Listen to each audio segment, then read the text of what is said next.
Yeah, just, oh, Billy. No, just that. If you would please dub it so we just have that. That. Yeah. Yeah. Yes, it is.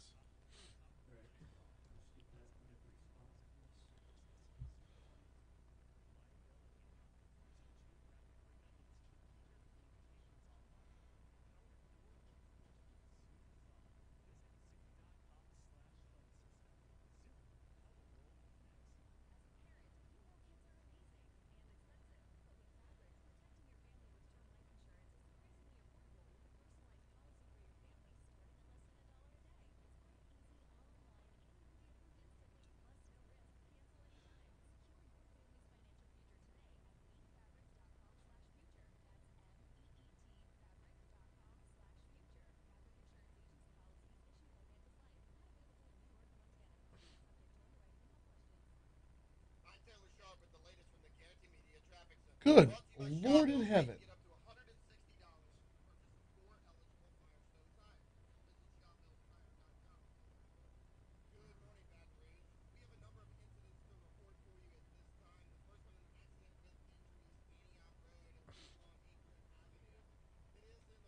Okay.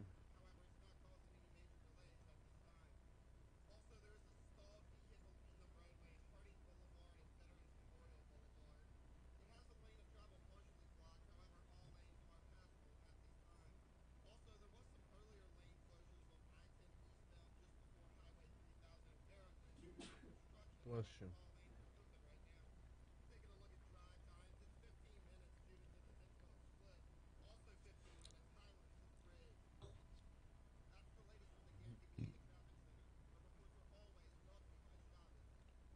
Son of a biscuit. Oh, oh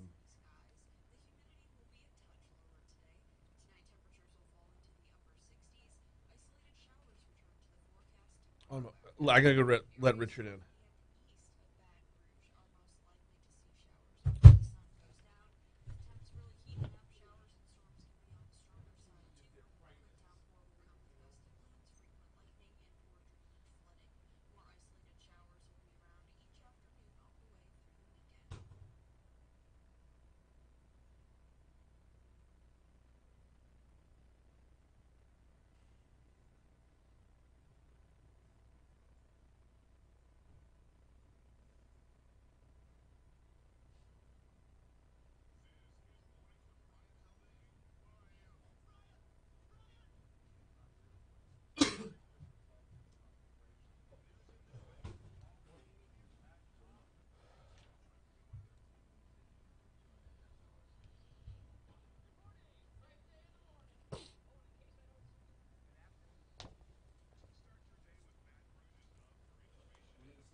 I'll point. Be ready.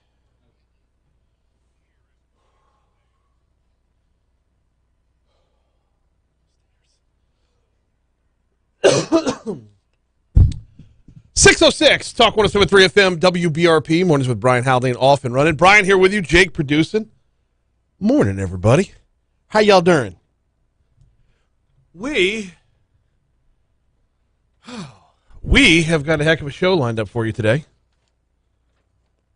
Franz is out. Normally we have Franz in for Legally Served. His co-host on the Legally Unfiltered podcast, Richard Sprinkle, is in. Going to be talking about the potential charges in the Ronald Greene death as we're getting closer and closer to that. Also going to talk about retrying cases from non-unanimous juries. Where are we at with that? A whole lot more. We're getting closer to having a new director of the Downtown Development District. And this will be the first time in history that they've had to name a new director because the last dude that held the post basically invented the thing. Davis Rohr. How do you replace Davis Rohr? More importantly, and I don't want to get into the who's and what's of the two candidates, the two finalists who interviewed Monday and yesterday, respectively. I want to look at downtown. Where are we now versus where we were when Davis took over the post also many years ago? Andrew Fitzgerald from the Baton Rouge Area Chamber joins us at 7:15 to talk about that. Congressman Garret Graves going to be by for D.C. Current, or he's going to be on the phone for D.C. Current. He is back in Washington, D.C. now. We'll talk with Congressman Graves at 7:35. I've got a few topics to cover there, not the least of which involves the Lieutenant Governor. More on that in just a second. State Treasurer John Schroder at 8:15. We'll get caught up on a number of different topics with him. And then Clay Young's going to round out the guest list at 8:35. Smoke 'em if you got 'em is just around the corner. I love getting caught up with Clay about this. But we have got to start the morning with Billy Nungesser, who apparently has decided he knows better how to fix the coast than those tasked with fixing the coast. Did you see Sam Carlin's article in The Advocate? Ooh, punches being thrown, battle lines being drawn. Billy Nungesser is putting CPRA head Chip Klein and Congressman Garret Graves in his crosshairs when it comes to coastal restoration. The long and the short of the article is Lieutenant Governor Billy Nungesser does not like the mid-Barataria sediment diversion. He's leading with sediment diversion? Yes, I am.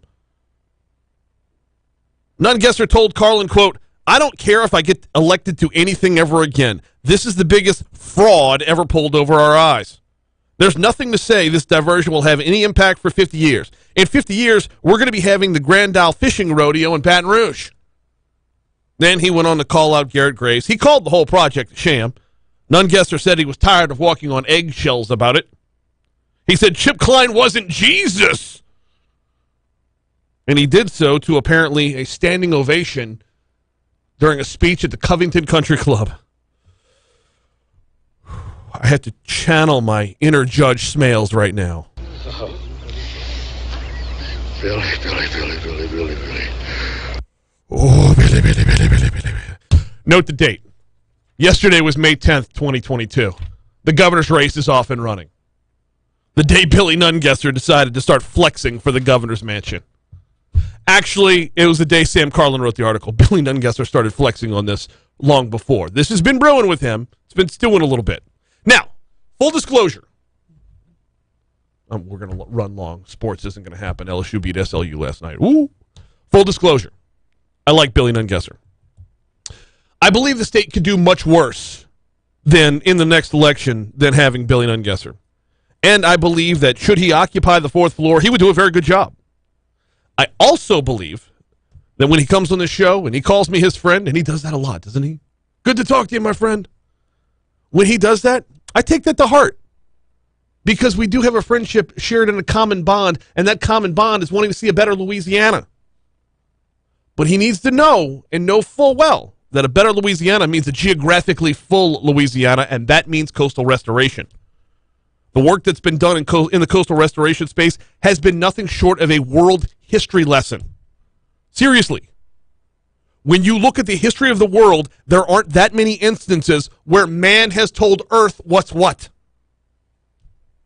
But under the direction of Garret Graves, and then under the unleashing of the full power of the department with Chip Klein, we can look back on the last hurricane in season and say, could you imagine how bad that could have been? Like as bad as Ida was. Can you imagine how bad it could have been? I don't want to make Garret Graves or Chip Klein sound superhuman. Garret identified a problem and rose awareness. Chip has made sure that awareness has acquired the resources and manpower to make sure that the Tarpon Rodeo and Jambalaya Fest remain separate events. They both know their roles. They've both executed within those roles. This is what Billy Nungesser needs to see and capitalize on. He has done beyond a phenomenal job reinvigorating tourism post-COVID. Dude has been a national leader. As lieutenant governor, that's exactly what he's supposed to do. He handles CRT, culture, recreation, and tourism. Wow, CRT's got a different meaning now, doesn't it? Culture, recreation, and tourism.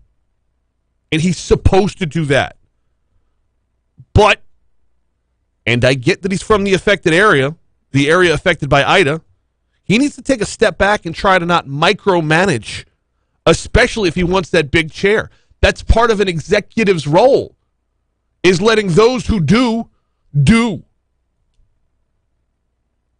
As a media member, I got the opportunity to take a helicopter ride to Grand Isle after the hurricane. In fact, that helicopter ride is my second most viewed TikTok. Yeah. Point of pride right there. Number one was the sign that said now hiring outside of Cane's right after Ed Ogeron was fired. Priorities. On that helicopter ride, there were a few other dudes. We were all wearing headsets because, you had helicopters with open doors. You got to be able to hear each other. And those were all dudes that worked in the affected parishes that we were flying over. Now, with no allegiance to any side and the fight that started brewing yesterday with Sam Carlin's article, no allegiance to any of that current argument because it didn't exist at the time, they were talking openly throughout that helicopter ride about the state of how intact everything was. You heard it a lot. It held up. Everything that was worked on held up. And I'm looking at this, and I'm like, I'm a layperson here. I don't understand. It looks the exact same to me. And they're like, yeah, that's right. I'm like, but I don't see anything. And they're like, you're not supposed to. And then we get the Grand Isle, and Grand Isle was a mess. So my takeaway, yes, Lieutenant Governor Chip Klein at the CPRA. Chip Klein's not Jesus. No. He's Simon of Cyrene. I know we're a few weeks removed from Easter. Well, technically still in the Easter season. But think back to the Stations of the Cross, Station 5 specifically, when Simon picked up the cross and carried it. That's what Chip's doing. He picked up the cross of coastal restoration. Picked up that burden, lightened it a little bit for the rest of us so that those of us in Baton Rouge are not living on the coast. By the way, and I know we're long here, the last time we had CPRA Director Klein on the show, he said we were on track for either last year or this year. I don't remember specifically. Last year or this year to be the first year where we gained more coast than we lost. Now, unfortunately, Ida had other plans, and it looks like it's going to be next year instead. But think about that. That's still on the calendar. That's still in the works. Gained more coast than we lost. He's doing something right. I don't know where the Lieutenant Governor's motivation was in his comments. I'm sure he's going to say it's not motivated by the governor's election next year. Nobody's hat is officially in the ring. But it is noted that this was done in John Schroder's backyard at the Covington Country Club. Side note, who's at the Covington Country Club these days? Either go to Chafuncta or Money Hill, for crying out loud. Sorry, Covington Country Club. I miss the 80s. He threw these comments out at the Covington Country Club, and it's been bandied about that Schroder will run for governor. So are you trying to gain support in Schroder's backyard? A little divide and conquer here? I also know that these comments come less than a week after Congressman Graves was asked at the Rotary Club whether or not he was going to run for governor. So you're in John Schroder's backyard talking about Garret Graves. One potential candidate's backyard, one potential candidate who was just mentioned and is wildly popular, won re-election with 71% of the vote. No one's declaring to run yet. But I talk about this story this morning because battle lines are being drawn. It's going to be a long year, y'all. Year and a half. I also know that if you're picking an agency that is showing generational results in protecting the coast, you're picking a fight that Miguel Cervantes would call quixotic. Pick a different agency. There's enough bloat and waste in government. There's enough programs that do poorly that you could find somebody who's a better target for this. CPRA has been getting wins. I like Billy Nungesser. I want to see him pick better fights. Quick break. Coming back next. I know we're going to have like 10 seconds. My clock went down on me. I said I know we're going to have time, like 10 seconds in between. My clock went dead on me.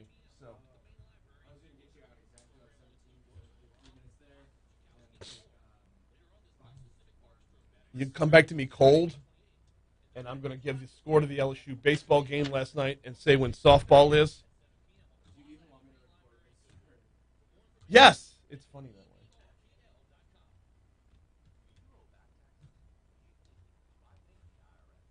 that way. Oh, Billy. It was.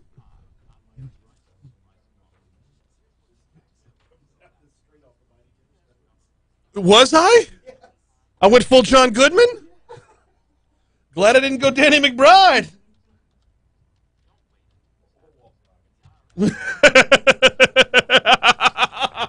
Uncle Baby Billy! Oh, why didn't I think of Uncle Baby Bill? I'm pissed at the whole Open now. Christy and I are watching that show. It is brilliant. Oh, no, we're waiting for the new ones.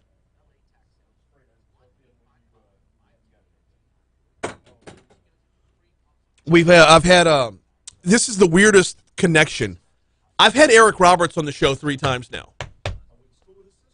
Okay, cool. Wait, which one? You went to school with Julia Roberts. Wow. So, oh crap, we could have deleted this.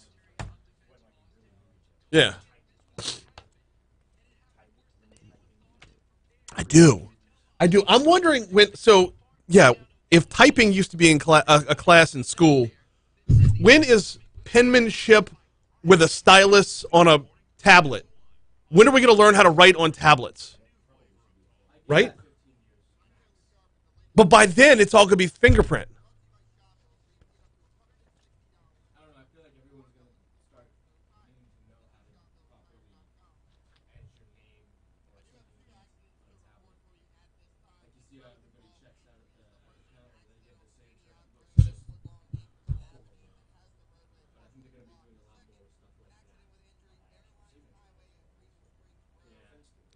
Same. No, mine does too. I think penmanship is a class that needs to be retired.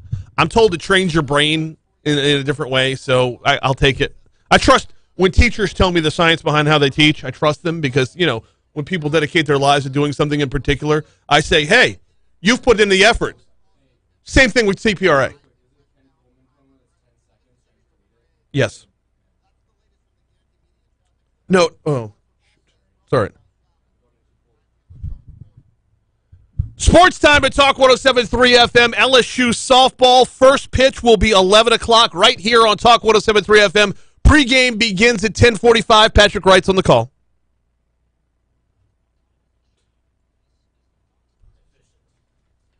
Come back to me before the spots. That way we can I want to do baseball's recap. And then I'll do baseball recap, complete collision, and then we'll play the legally served open. It's going to be a short first segment.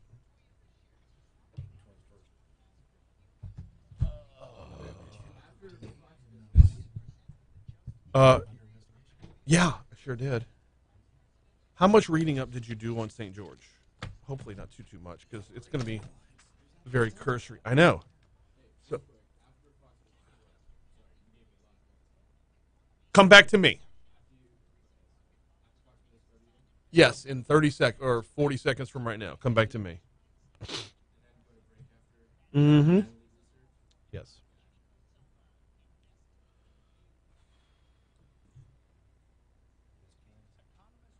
Yes.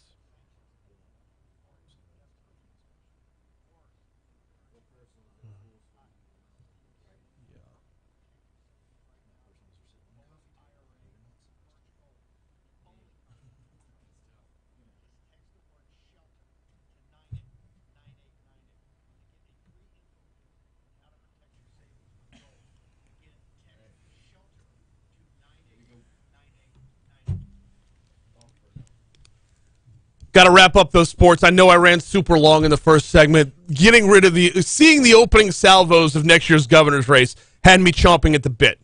I'm not even sorry. Back to sports real quick. LSU Baseball, a 17-3 winner over Southeastern. Oh, poor Lions. A 17-3 winner over Southeastern last night. Trey Morgan went 3 for 5. McManus was 3 for 3. Gavin Dugas had a home run, went 2 for 3. Trey Morgan had 5 RBI on the night. Unbelievable night. Now, LSU Baseball is getting geared up to hit the road again. They're getting geared up to play in the box again. They've got a 3-game series against Ole Miss. They'll close out the season on the road at Vandy next week. Going to take a quick break, come back. We're going to talk, it's time for Legally Served. Attorney Franz Borghardt is on the road this week. His co-host from the Legally Unfiltered podcast, Richard Sprinkle, is in with us. Before we take that break, though, got to remind you about the folks over at Complete Collision Center. Had Doug on I was texting back and forth with Doug from Complete Collision Center the other day. I got to go in and get my AC fixed. I said, hey, look, guy ran me off the road. I bottomed out, cracked the compressor. He said, you know what? you got to go to our big shop up in Zachary. I was like, okay, I can do that for sure. They fix it. They can fix it. They can fix everything. And they've got 2 locations. One's on Plank Road in Zachary. That's where I'll be headed next week. They've also got Perkins Road in Baton Rouge, just east of Bluebonnet. Look, as we're getting near those driving months, now is more than ever. Your car needs to be in tip-top shape. If you've had an accident that you got repaired somewhere else, you feel like, maybe it was a little shady, maybe the guy didn't seem like he knew what he's doing. Car looks pretty. It looks good. But are your safety redundancies built in? Are they back to spec? Are your crumple zones ready to roll? If you get into another accident, how safe will your family be? Call 768-9898. That's Complete Collision Center's phone number. Talk with Doug. See if you can go by and make sure everything's good to go, or visit them at CompleteCollision.com.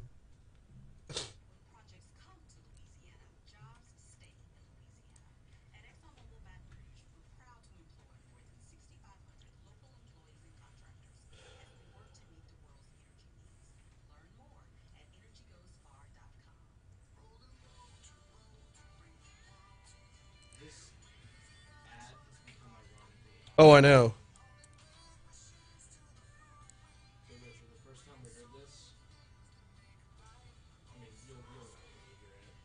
Hey, don't get rid of that "Oh Billy, Billy, Billy" thing, because I'm going to revisit this in the last segment of the show. Hey, I wanted to be respectful. Like, this is one of those ones where staying in your lanes could be very important next year. Yeah.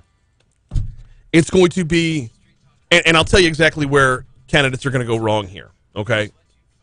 Jeff Landry is going to purport to be a COVID expert. So it was either "Oh Billy, Billy, Billy," or I was going to pull a soundbite from New Jack City, where Wesley Snipes says, "Sit your $5 ass down before I make change." I went the respectful route.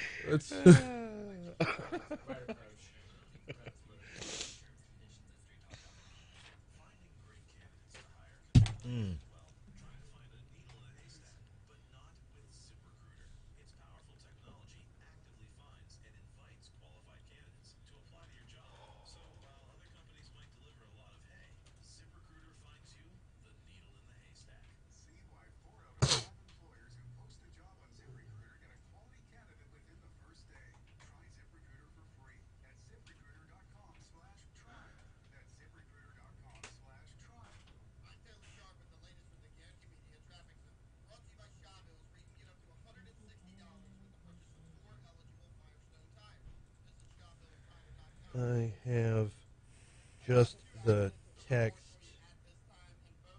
Wow.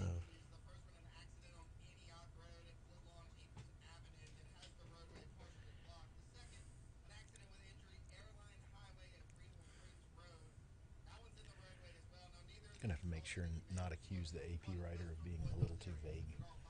On which one? On the Ronald Green? Yeah. Okay. Yeah. We're going to start with that one. Yeah.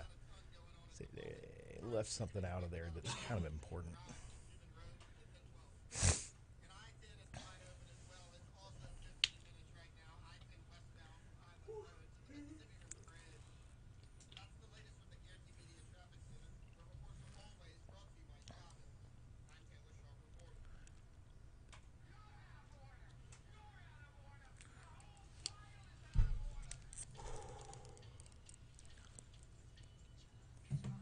Oh.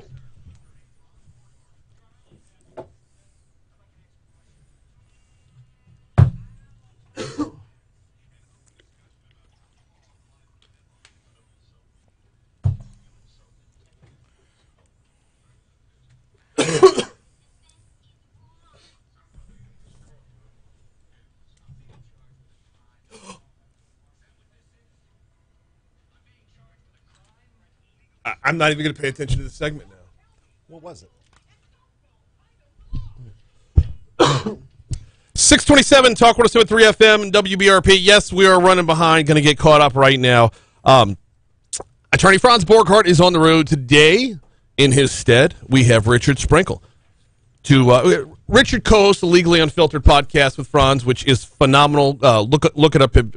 Where is it on? Wherever you can find your podcast. Okay, you can get it wherever you get your podcast. Yep. You can also get it Saturday nights. Saturdays on demand here at Talk 107.3 FM. kind of a different concept from a radio perspective. Instead of having a show that's chopped up with commercials, we just do full podcast, full podcast, full podcast. We'll take commercials in between them, but hey, you get a full show from start to finish. Richard, welcome back, man. Hey, thanks, Brian. Appreciate you having me on. No, glad to have you. We've got a lot to talk about today, and this first segment is going to be unbelievably short. Okay. We've already got only 3 minutes left. So, all right. Yeah, I got wordy. I got wordy at the beginning. So let's dive in. Headline: Federal prosecutors skeptical about potential charges for troopers in Ronald Green death. From the Associated Press, 3 years ago, when a beaten and bloody Ronald Green drew his final breath on a rural roadside, his death in Louisiana State Police custody seemed destined for obscurity. Family members were told falsely that he died in a car crash after a high-speed chase. Body camera footage of white troopers stunning, punching, and dragging the black motorist remained so secret he was even withheld from his initial autopsy. The story State Police stubbornly pushed for months about Green's death didn't hold up, unraveled by graphic footage published last year by the Associated Press that contradicted police reports and fueled claims of a cover-up. Now, even as we've passed the 3-year anniversary on this, Right. What's going on in the courtrooms right now, or also what's going on in the hearings right now, I don't know where we're at and what it's going to mean long term. Okay, so what it means long term, the issue at play right now is whether or not criminal charges, federal criminal charges, can be brought against the troopers. That's what the prosecutors are talking about in the article. What we're talking about is assisting United States attorneys, whether or not they can bring charges under Title 18, Section 242 of the United States Code, which talks about criminal stuff. And there you can charge somebody when a person acting under the color of law willfully deprives someone of their constitutionally protected rights. Okay. The hang-up here is the word willfully. You have to prove that they willfully, intentionally went after this person to deprive them of their constitutionally protected rights. What the prosecutors wanted was actual body cam footage of Ronald Green being pepper sprayed after he had already been arrested, after he was handcuffed, after he was in custody, after he was seized. They apparently don't have it. They wanted that for the slam dunk, the icing on the cake. Right. So now the question is, can they prove the willfully part of the second element of that crime? If they don't have it, what do they have? Well, if they don't have it, they can still try to proceed. But Right. they don't have, like I said, the slam dunk. They don't have the win over Oklahoma in the Peach Bowl a few years ago. They don't have Yeah. They don't have the monumental victory that's just going to get dropped right in their laps. Now, that doesn't mean the, quote, civil rights matter is dead and gone. Right. The article was a little misleading, wondering whether or not the civil rights case is over. Now, the criminal side, maybe. Well, we got to pick up right there. Let's break. We got news coming our way. I know. Hey, right after this, CBS News, our own local news, traffic and weather, legally served, continuing next, right here on Talk 107.3 FM, the new flavor of talk. I'm glad I got to the T's on it. Yes. Let's see what's going on in here. Renee, good morning. Eric, what's happening? What's going on, Troy? Tarpon Rodeo and Jambalaya Fest, well played, Captain. Thank you. I thought it was a nice turn. Yeah. So, yeah. A little geography lesson for folks there.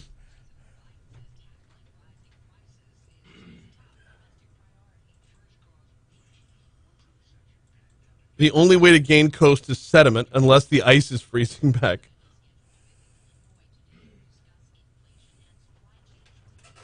Byron says, who's Billy's target audience? Are there citizens out there angry about getting the coast back? Okay, so that's actually a very good question. The sediment diversion is actually, down in Terrebonne, is actually rather controversial because fishermen are claiming it's jacking with their incomes. Right.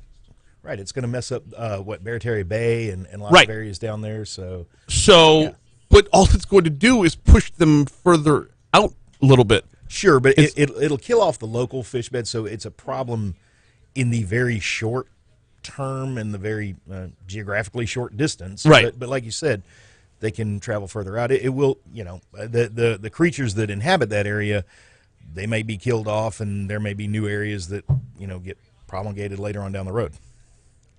I'm not a fisherman. I don't know.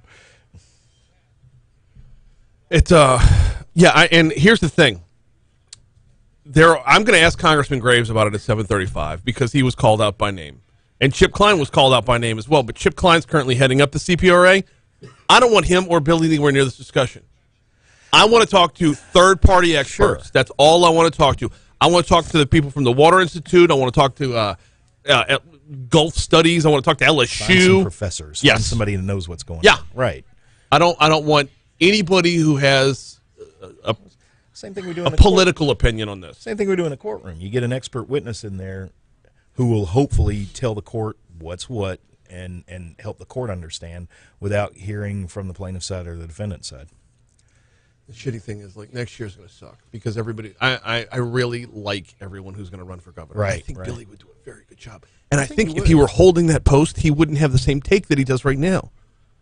I think his take right now is meant to draw political battle lines and CPRA's collateral damage. Well, and he's talking to his home constituency here. I mean, Talking to Schroder's home constituency. well, yeah, but I can't wait to see who the collateral damage is when Billy goes to Acadiana in Jeff Landry's backyard. Yeah. Who's he going to throw under the bus there? No telling. No telling. And what's the worst about this is I freaking hate politics. But I get sucked into it every time. Mm-hmm. It's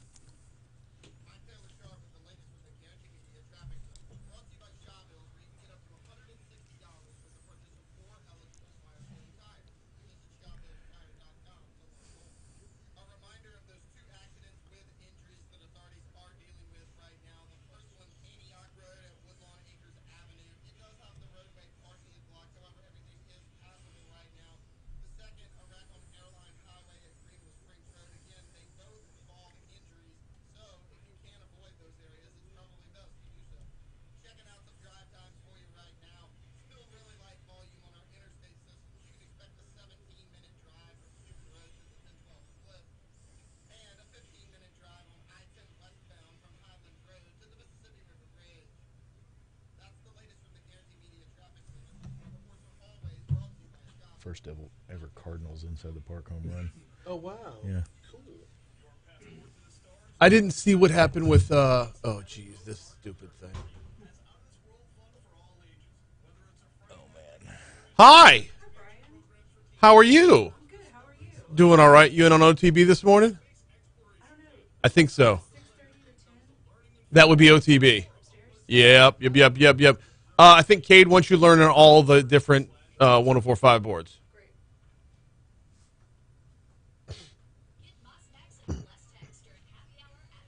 That's Alondra. She just started here. Oh, cool.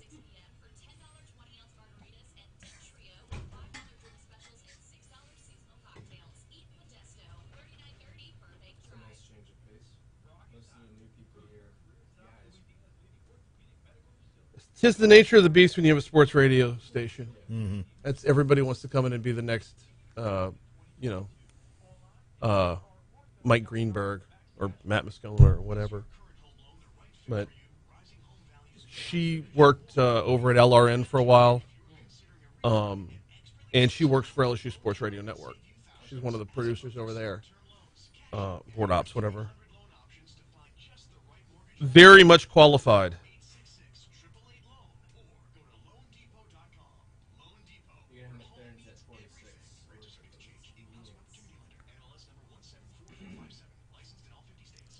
Say again? Okay. All good.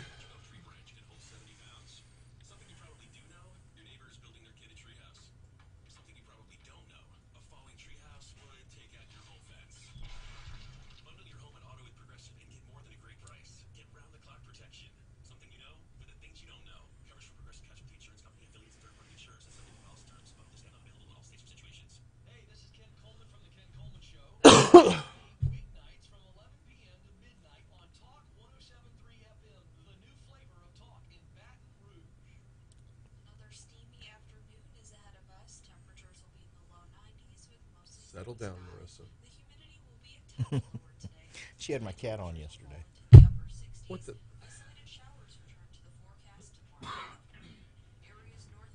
Yeah.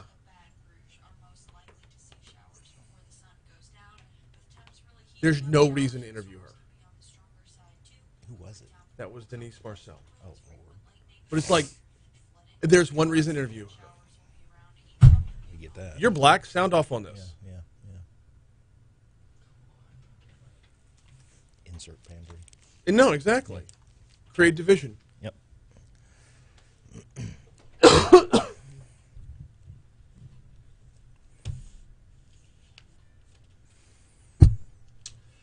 638 Talk 107.3 FM WBRP mornings with Brian Haldane rolling right along. Richard Sprinkle in for Franz Borghardt this morning. We are talking about the Ronald Green case and whether or not we're going to see criminal charges. Now, as we were heading into the break, you said criminal charges aren't off the table yet and alluded to a few other things, but I want to stick with the criminal charges thing because we were talking about not having pepper spray on video. Right. But they have many, many other things on video. Many other things. So how can beating the bejesus out of a man not be considered willful? I think that was the actual statement. Was it?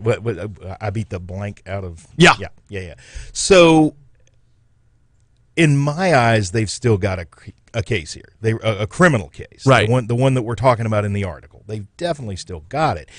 You don't have that cherry on top. You don't have that icing on the cake, but you've still got a strong, strong case. Okay, you don't have the cherry on top, but you've got enough of the banana split to give you diabetes. But exactly. But the problem is they're looking at a grand jury, and they're hearing what the grand jury's saying. You and I don't know what's going on in those hearings. Right. The prosecutor does. There's an old statement out there, an old adage that, a good prosecutor can indict a ham sandwich in front of a grand jury because they get to present their case and nobody else gets to talk, really. Yeah. So in this case, if that's what's actually going on, if they're actually showing this grand jury up in Monroe or Alexandria or wherever they're doing this, and that grand jury is coming back saying, well, I don't know. I just don't know if you've got what it takes to get through a trial on this. He may take that as a signal that, okay, when it goes to a trial, the actual jury is not going to find the willful element of this. It's a beating. It's a beating. It was a beating. To death. Yes. Now, it baffles me that, but you didn't have the pepper spray. Anyway, how much of this is about the troopers who were on the scene, and how much of this is about kicking things up the chain? And let's talk about willful when it comes to the text threads that have gone back and forth between everybody. It's not the scandal that gets you, it's the cover-up. Sure. How much of that lends back to the term willful? The cover-up could, the cover-up could definitely come back to the willful, but remember, when the criminal elements you're talking about what happened on the scene that day from the time it started to the time Mr. Green passed. Right. So the cover-up and everything else is subsequent, and that certainly is something that the court would look at. But that all may be part of the other case that is definitely still alive and well. Okay. There is another civil rights matter here, and that's on the civil side, not to keep throwing the word civil out, but you've got civil law and you've got criminal law. Okay, but it is a civil rights matter. Right. So if there's great length to cover up a civil rights matter, that tells me that there was something willful that you were doing wrong in the first place. There is something that willfully you were doing wrong in the first place. I mean, why cover it up if you weren't doing a bad thing and you weren't intentionally doing a bad thing? Why bother trying to cover it up? Now let's talk about holding Kevin Reeves in contempt. This is what's supposed to happen today, right? Right. From the Associated Press article, I had to make sure I'm on the right page here.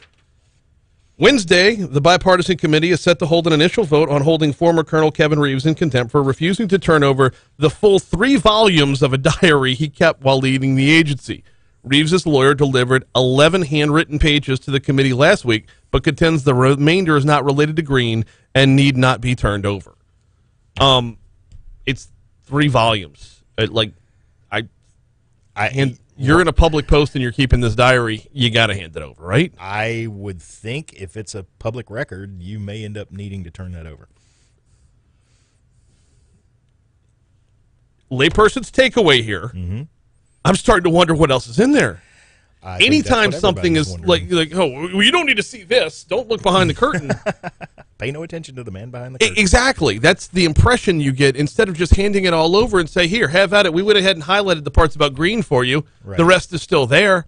And you're probably going to be a lot less likely to, send up any warning signs. Wow, red flags. Well, it certainly wouldn't transmit any red flags. It wouldn't be a signal that you're trying to hide anything. Right. But anytime one party asks for stuff and the other party doesn't deliver the stuff. There's going to be a problem. There's in this case, the other party is the investigative committee.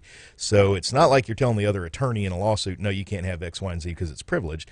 They're actually telling the investigative committee, no, you can't have this. Well, the investigative committee has the power to hold somebody in contempt here. When this whole thing blossomed, when it got in front of everybody, when the Associated Press, not a writer here locally, they sent some folks down from New York to handle this investigative report. Right. When this whole thing sprouted out, the governor's name was very prominent in it. Yes, it was. Since then, it seems to have been narrowed down to state police. Now, we've got to go back to the AP report that found Reeves had informed Governor John Bel Edwards within hours that state troopers arresting Green had engaged in a violent, lengthy struggle. What is the likelihood moving forward that we see the governor's name come up a lot more? Well, we're in an election season, Brian. So but he's not running for anything. This is true. But remember, partisan politics I are understand. always at play. So whether or not JBE's running again, in my personal opinion and prediction, is not going to matter. It's going to get dragged up somewhere along the way. Yeah. Just party versus party. Okay. So whether and candidly, if the civil case moves forward, I'm sure his name's going to get brought up. Okay. All right. Timelines for this to play out, because these things, we're already 3 years removed. Sure. From Ronald Green's death. The committee, the meeting's going on over the bipartisan committee. Right. What's their timelines and what's the grand jury's timelines, and then when would we even see a trial? I'm not sure on the grand jury's timelines or when we're going to see a trial on this. I would venture to say probably in the next 12 to 18 months if it's going to come to fruition somewhere in there. I know. These things take forever. That sounds so slow. It is. But and not to keep making the old COVID excuses, but all of the courts are still working through backlogs on everything. So, no, I get it. I bet it's whether it be this or just something as simple as the regular backlog that we see at the 19th JDC. Sure. It's the same everywhere. Right. So, all right, we got about a minute and a half till break. Actually, less than that. So let me put the tease out here on the next one. When we come back from this break, we're going to talk about non-unanimous verdicts. The Louisiana Supreme Court is looking at it right now, hearing arguments. They heard arguments yesterday on whether or not a ban on non-unanimous jury verdicts must apply retroactively. Interestingly enough, Richard and I, right before this tease, talking about how backlogged the courts already are. Oh, let's go ahead and add 1,500 cases to the docket, shall we? Good idea, bad idea? How are we going to break this down and how are we going to look at it? Legally served. Richard Sprinkle in for Franz Borghardt. We're going to continue that next. Before we take that break, got to remind you about the folks over at Mathern's Market. You know where to find them. Downtown on 3rd Street. They took an old bank, turned it into a grocery store. The old vault. It's where you're going to find the wine. Yes, the old vault is the wine shelves. I wouldn't call it a wine cellar. It's not really a cellar. It's a vault. You got downtown on 3rd. They do a phenomenal job there. You go over to campus, the Nicholson Gateway Shopping Center. Floored the first time I walked in there. Was not expecting a full-service grocery store on campus. Now, while it's on campus, it's not just for students. It's open for everybody. If you live out in the River Bend area, you commute up and forth or back and forth on Nicholson, this could be your home for groceries. It's easy. It's super easy, and it gets even easier when you add in the technology. Download the Mathern's app today. You can do your grocery shopping before you leave work. Pull in the parking lot. They bring it out to you. I just saved you an hour out of your week. Boom. That's how we roll. Plus, fantastic lunch counter. Plus, best craft beer selection in town. It's Mathern's, downtown on 3rd, or in the Nicholson Gateway Shopping Center. Go visit Mathern's today.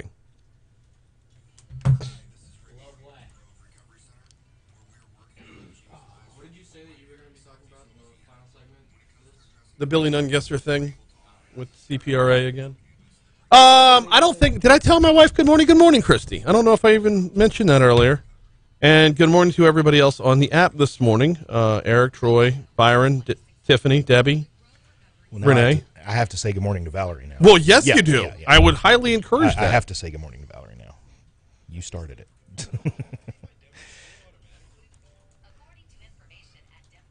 Tiffany says, I think a criminal defense attorney would be a bit biased on that issue. Well, which issue? The unanimous Probably juries? talking about unanimous juries. Yeah, okay. So I'm because as a criminal defense attorney, you would have that much more work, that much more job security, that many more cases that many more billable hours. Sorry. Well, I will say I have an opinion on the issue, but it's not because I'm a criminal defense attorney. Actually, my practice has a lot more to do with civil law than criminal law, mostly. So. Well, my thing is, I know this isn't the best take as far as justice is concerned, but, if a law changes, you don't retroactively apply. When marijuana becomes recreationally legal, you don't go back and void all the sentences for those that broke the law before, do you? Everybody who smoked weed while it was illegal, they're all free to go? Well, expunged from their records? That depends. See, in law school, they taught us that when a change in law happens, you got to look at whether the law is substantive or procedural. If it's procedural, it's always prospective. You do things this way going forward. If it's substantive, in other words, if it has a change in your substantive rights, it's supposed to be retroactive.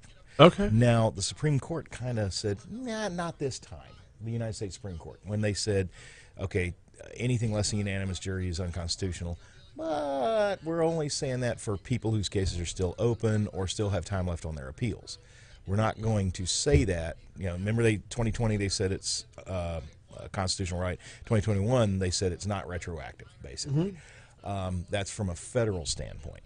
Now, remember, there was only 2 states at the time that had non-unanimous juries anyway. There was Oregon and us. The reasoning has been argued that it's all Jim Crow stuff is why we allowed it. Whether that's the case or not, I don't know. I wasn't there. Right. That's the argument everybody's making, though. So that's a substantive right. Any way you argue it, that's clearly a substantive right. I have a right to be convicted by a full jury of my peers, not a partial jury of my peers. So I kind of disagree with the court's reasoning, but I know why they did it. The court literally did it because they did not want to create, the Supreme Court, the United States Supreme Court, did not want to create a flood of litigation. And not just retrying cases, but brand new lawsuits based off of being wrongfully convicted. I lost 30 years of my life because I was convicted by a 10-2 jury. I don't think. Give me mine. That's not gonna stand because that was the law at the time. So you can't go back and say it was a wrongful conviction when it was the law at the time. It's been my experience that anybody can sue anybody for everything. Well, sure. You can file a lawsuit over anything you want. Now, whether it survives 5 minutes at the courthouse is another story. But you're welcome to pay the clerk of court that $500 to $700 to file a lawsuit. Yeah. Sure, go right ahead. Kramer Robertson reaches the show. He's been promoted to the St. Louis Cardinals. I am super duper happy. That's fantastic.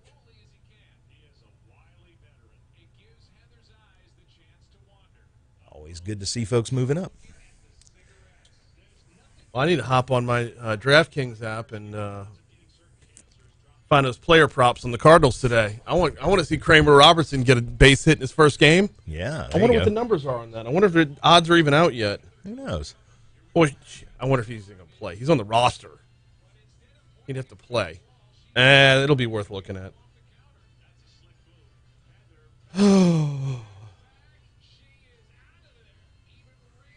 So how's that work? He's automatically, would he be eligible to start playing in games? Yeah. Wow, okay. Yeah. Deep into the pool. This is a big step, though. Yeah. Once he's up there, he's going to stay. He's got the game for it.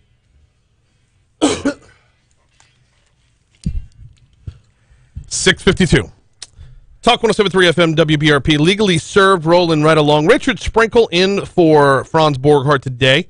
We're covering a couple different topics. If you've missed out on the previous segments here, we talked about the potential of criminal charges involved with Ronald Green's death. That'll be available on demand at talk1073.com. Right now, we're heading into talking about what the Louisiana Supreme Court is up to. Yesterday, hearing arguments on whether a ban on non-unanimous jury verdicts must apply retroactively. A case that criminal justice advocates say would affect an estimated 1,500 people convicted before the U.S. Supreme Court prohibited such verdicts. The case centers on Reginald Reddick, who was convicted of murder by a 10-2 jury vote back in 1997. A judge in Louisiana's Plaquemines Parish overturned that verdict. Prosecutors have appealed. Attorneys seeking retroactive justice say most of the people who will be affected are black. It's going to go right down. It's always going to go down to racial lines and say that this was Jim Crow. The reasoning behind the non-unanimous jury would be Jim Crow in an effort to specifically put black people away. Does that mean that if you're white, you're stuck because a 10-2 verdict was still fair? Well, sorry to lead off with that. Yeah, no, but I mean, it's got to apply to everybody. I think the argument is that the rationale behind non-unanimous juries in the first place was racially motivated. I guess. I wasn't there. If 1 in 12 people are racist, then, or not racist, I guess would be the case. You'd have to have all 12 be racist to get somebody convicted now? I don't. And when somebody steps into a juror's room, all they're thinking about is the color of the skin of the defendant? Let's look, hope not. I did not live in the 50s and 60s. This in 2022, the concept of it sounds stupid that we keep this around. But look, white guy in 2022. I literally don't have skin in the game. Right. But let's talk about the non-unanimous juries and the potential of what would happen if 1,500 other cases were added back to the docket. Are we looking at that? Well, I mean, the potential is there. So there's an area of law practice called post-conviction relief. My firm practices a lot of that over at Longman Jackie back. They do a ton of that stuff. And that is for people who, for whatever reason, are seeking some sort of redress once they've been convicted, be it through the appeals process, be it through post-conviction relief, whatever. If this were deemed a retroactive law, meaning it made a substantive change in your rights and it has to be applied retroactively, it would open up the possibility for everybody who had less than a unanimous jury verdict to go back and say that needs to be tossed out and I should get a new trial on this. Okay. You're convicted. Let's assume 10-2. Like, let's say they split the baby here. Right. 11-1, you're still going. Right? Okay. 10-2, there's question. Would that be within the realm of possibility? I don't believe it would because it's either unanimous or not. Okay. So I don't think they can split that baby. However, the Supreme Court the United States Supreme Court kind of already split this baby. Right. Back in 2020, the United States Supreme Court said non-unanimous juries are unconstitutional when they decided that, being convicted by, quote, a jury of your peers meant the whole jury, not part of the jury. Right. But in 2021, the question of whether or not that should be applied retroactively was decided by the Supreme Court. And there they kind of did split the baby and said, we're not going to make this retroactive. We're not going to open the floodgates to all this litigation. We're going to let the states figure that out on their own. Which, switching from splitting the baby, it would be more Pontius Pilate. They're washing their hands of everything that was passed. So it's called a punt. Yes, they did. They punted. But if you're opening it up to the retroactive here, and you are currently the victim of a crime, now do you have to get in line because all these other ones come first? If there's currently criminals that are bonded out committing more crimes in and around Baton Rouge, do we have to wait for their court date because an already overloaded court system is going to have that many more cases in front of it? Not necessarily. I mean, courts handle their dockets their own ways, and typically they assign cases how they want to assign them. I mean, there's certain things that they have to pay attention to. Speedy trial rights. In criminal cases, you're not allowed to let something linger on forever. It's got to be handled in a timely manner. Aren't a lot of these criminal cases? Well, that would have people behind bars. These would all be criminal cases if you're behind bars. However, those have already been decided. Right. So now the question is, are they entitled to a new trial? You have to decide that first. Okay. And then if they are entitled to a new trial, boom, they go back at the back of the line and work their way up the criminal docket. Is there room legally for a third option that could expedite a lot of this? Is there room legally for we're going to pull a judge out of retirement, give him a separate court, and we're going to funnel all these through there. And once we've caught back up again, Judge whomever gets to retire again. But I don't want to take away from what's going on in our current courtrooms where there's already a backlog. That would be a possibility. In a lot of courthouses around, there's extra room. Although I can tell you, I practice all over the state of Louisiana. Many parishes have one courtroom. Yeah. One. So it's not like there's an extra courtroom to be doing this. But isn't a room it's just a physical place? They can rent, right. You can rent out a ballroom at the Crown Plaza. There's parishes right now that have court in ballrooms because of hurricane damage. Yeah. Been in those. So, but my point is infrastructure. Is there an infrastructure? Because it takes more than just a room and a judge. You've got all the other court personnel have to be involved. You've got deputies have to be in, bailiffs. You got prosecutors. You've got everybody that's got to be a part of this. So what I'm getting at is money. There would have to be a lot of money involved even to start that up. And you know, the question I would ask then is, does the judiciary have that kind of funding? I don't know. No. I don't think they do. No. If they did, wouldn't our DA's offices be that much more funded? No, I'm talking about the judiciary, not the Department of Justice. Okay. Different, right? Good So clarification. Our DAs are like everybody say there's not adequate funding, but our DAs have a good chunk of funding compared to the judiciary. That is timeline-wise on this one. When the Louisiana Supreme Court deliberates, it's not like when the U.S. Supreme Court deliberates. We should hear something about that over the summer. I mean, that should be coming out relatively quickly. I'm waiting for the flood of retroactive cases. Something about this makes me feel like it's going to lean that way. I don't know. I feel like they may side with the Supreme Court on this. I mean, the Supreme Court's already said it doesn't have to be retroactive. So our court may simply say, well, they have an ability to punt too. They can punt it over to the legislature and let the legislature enact a law. Well, that would be great. I mean, just all kinds of raw meat to fling at each other. Sure. Their job is nothing more than to interpret the law. Let the legislature make it. He is Richard Sprinkle in for Franz Borghardt. This has been Legally Served. Great job, man. Appreciate you popping in. Absolutely. Here comes the CBS World News Roundup.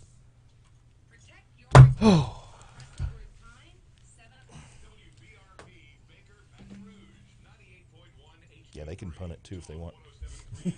So then they probably will. They might. Pansies. They just might. There's nothing saying they have to decide it. Well,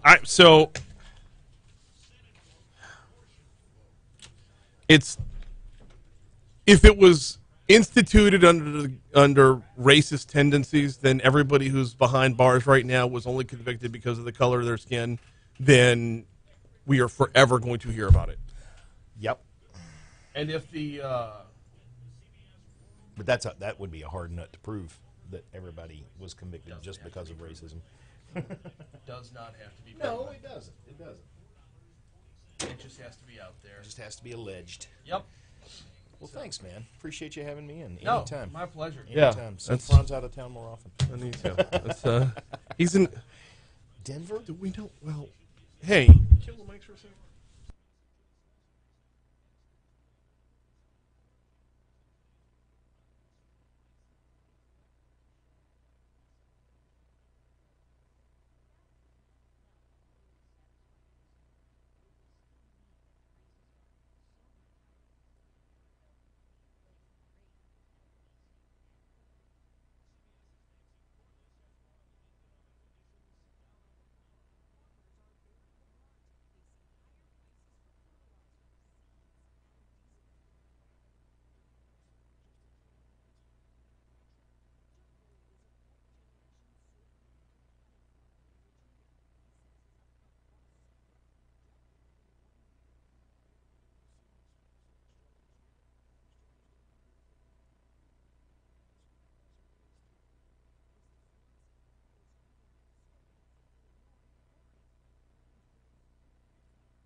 Tiffy says, "Oh, come on, we want to hear that." Hey, it had nothing to do with anything professional. It is 100% personal. Which probably makes it that much more intriguing, doesn't it?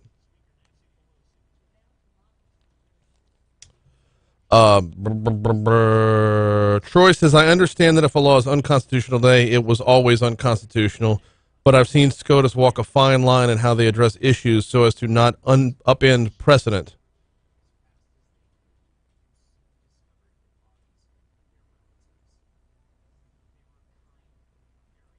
Oh, see, Byron, you can't misspell that. If you're going to have the typo there, you've ruined the whole joke.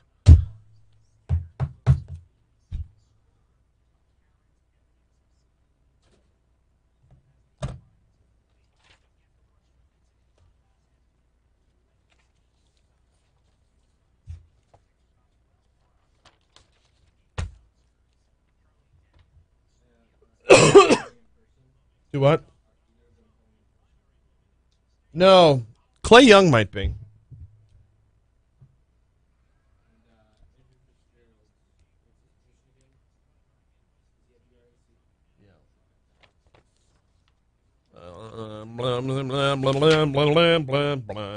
It's not listed here. Oh, it was on the third page. I got rid of that page.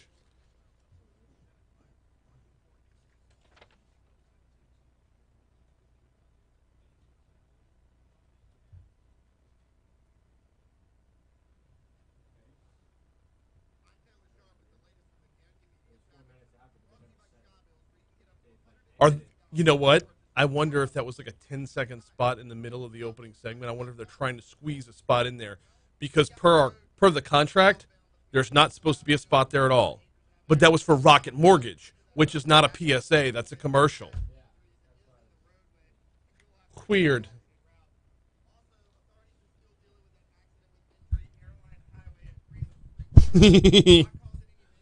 Awesome. All right.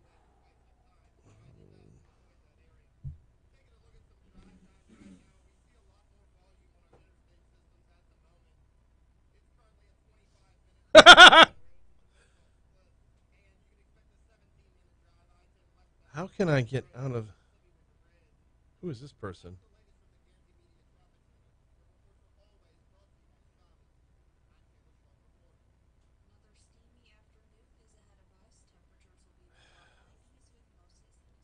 I'm in desperate need of a... it's not a moral dilemma Monday, but it's a... Let me ask the audience a question. It's just because it's more of a gut take topic.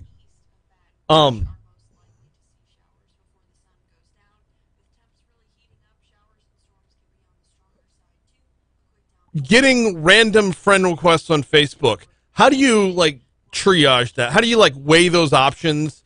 And what's your vetting process? That's the question.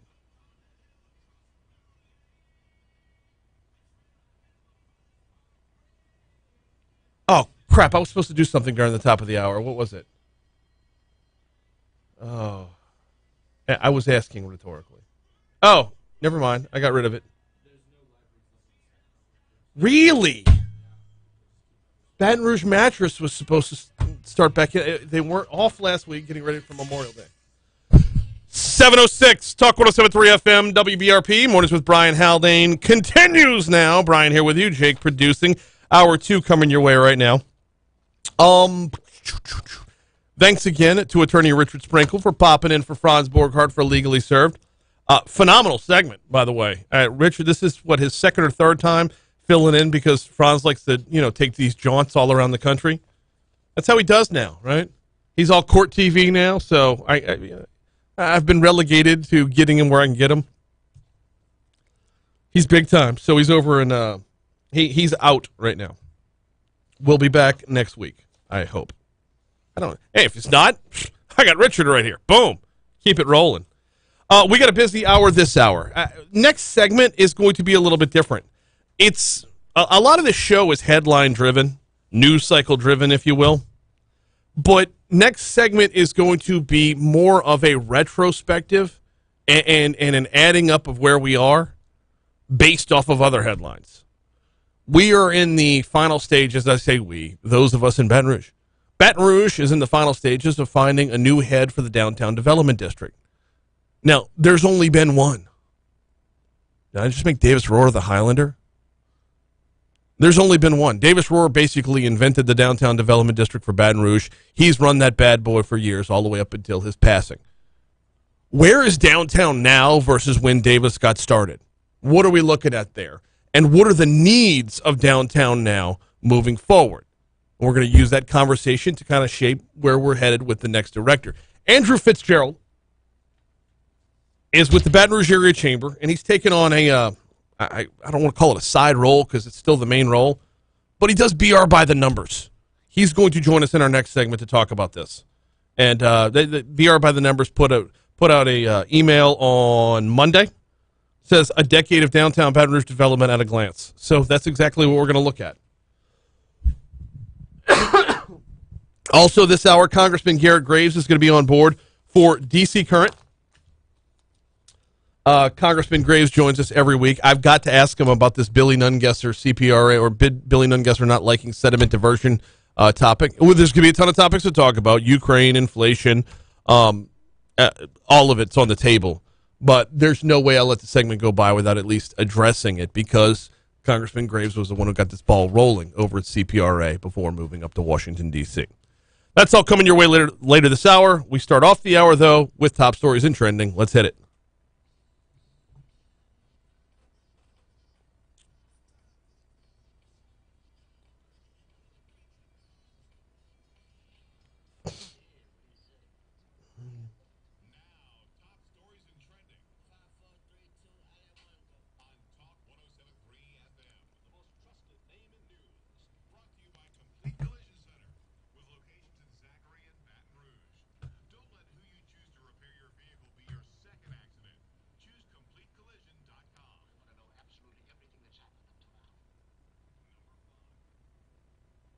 You know what? It's sports. I don't normally include sports in our news segment, but I gotta.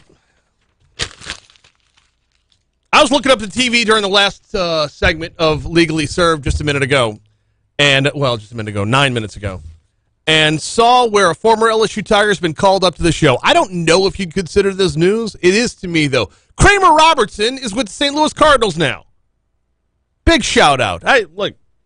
Worthy of a spot within top stories and trending as far as I'm concerned. Kramer's been just grinding in AAA and been all over it.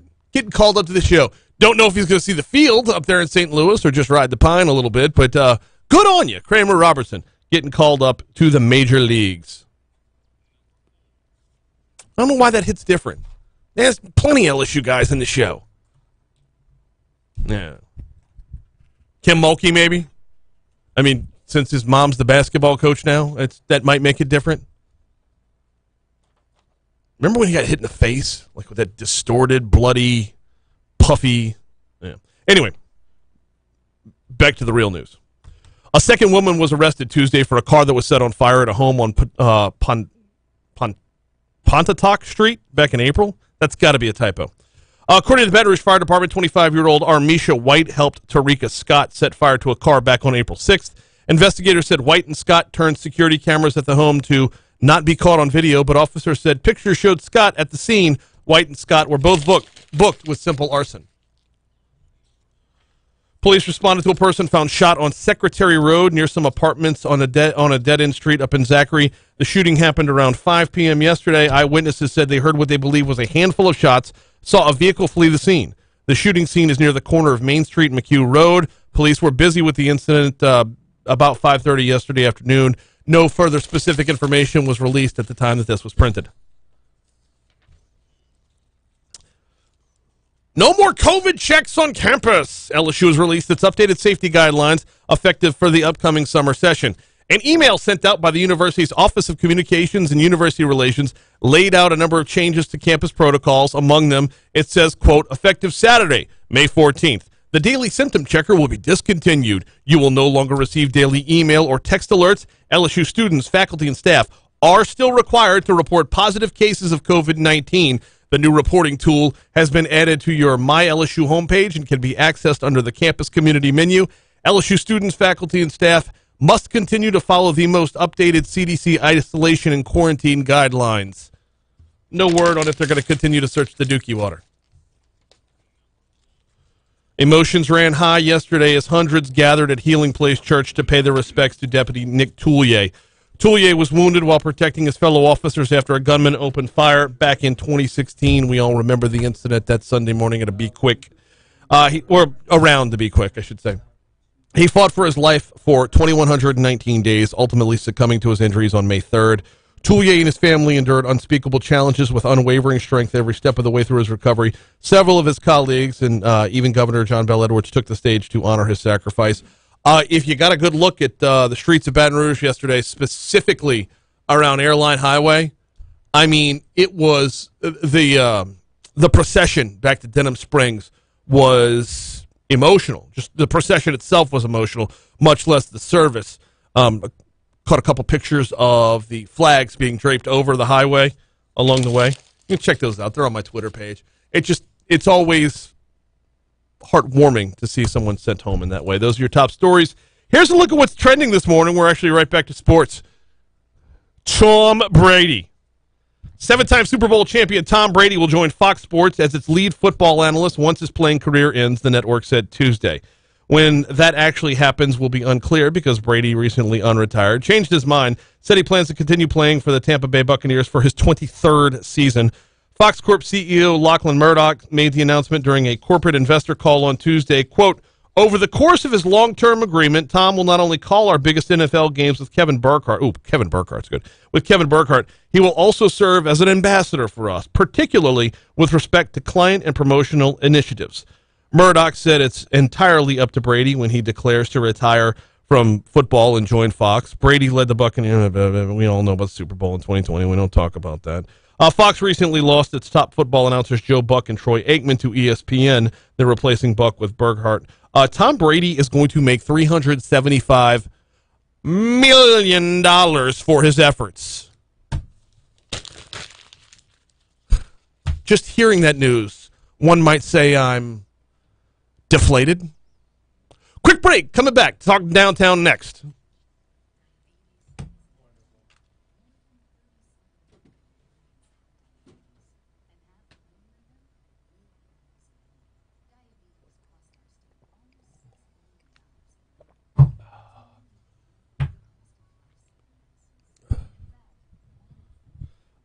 Okay, Debbie says mutual friends. That's a fair one. Oh, it's weird though. So, okay, this is where working in a public space might be a little bit different. Ooh, Chris did chipper.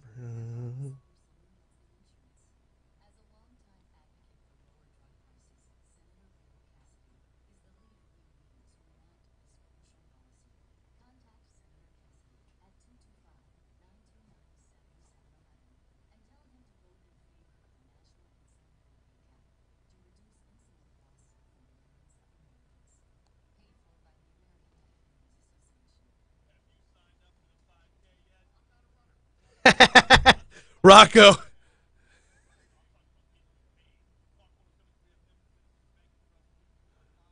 Rocco says, terrific intro. Talk about the You Can't Handle This Truth bump with the opening to Legally Serve. Tomorrow, Thursday.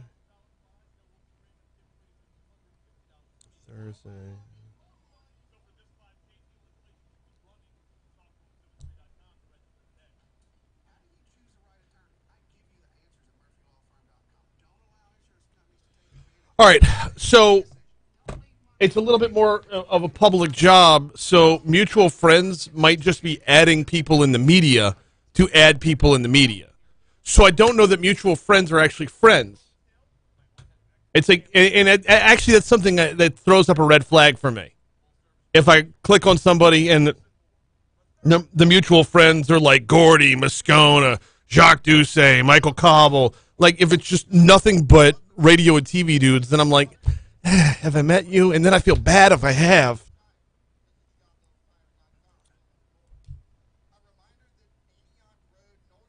So I'll go through it, and when it comes to mutual friends, show me one person that like I know that I've met in person. Also, and this has been a big one for me lately, Number one, if you weren't born here and don't live here, if you weren't born in Louisiana and don't live in Louisiana, what are we honestly going to talk about? Do we have any reason to communicate back and forth? Do you care about pictures of my kids? That's one. Another one is, how active is your account? That's a big one for me. If there's one picture of one picture of a dog and one picture of an eagle in front of an American flag, and that's all you've got, I'm not adding. Not at all. You're likely a bot.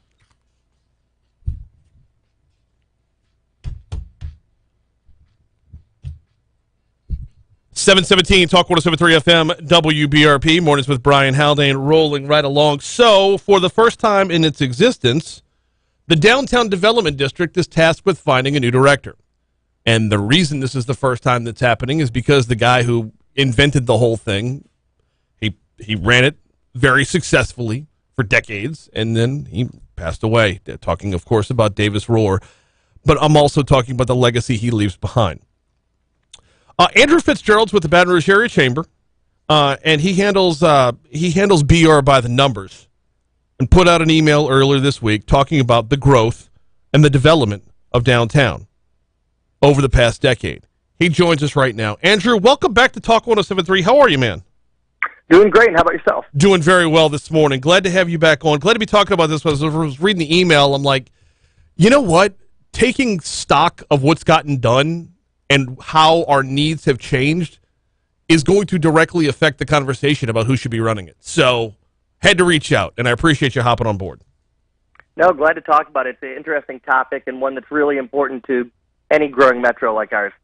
No, it absolutely is. Now, let's start off by talking about how downtown looks different now than it did when Davis Rohr took over the Downtown Development District.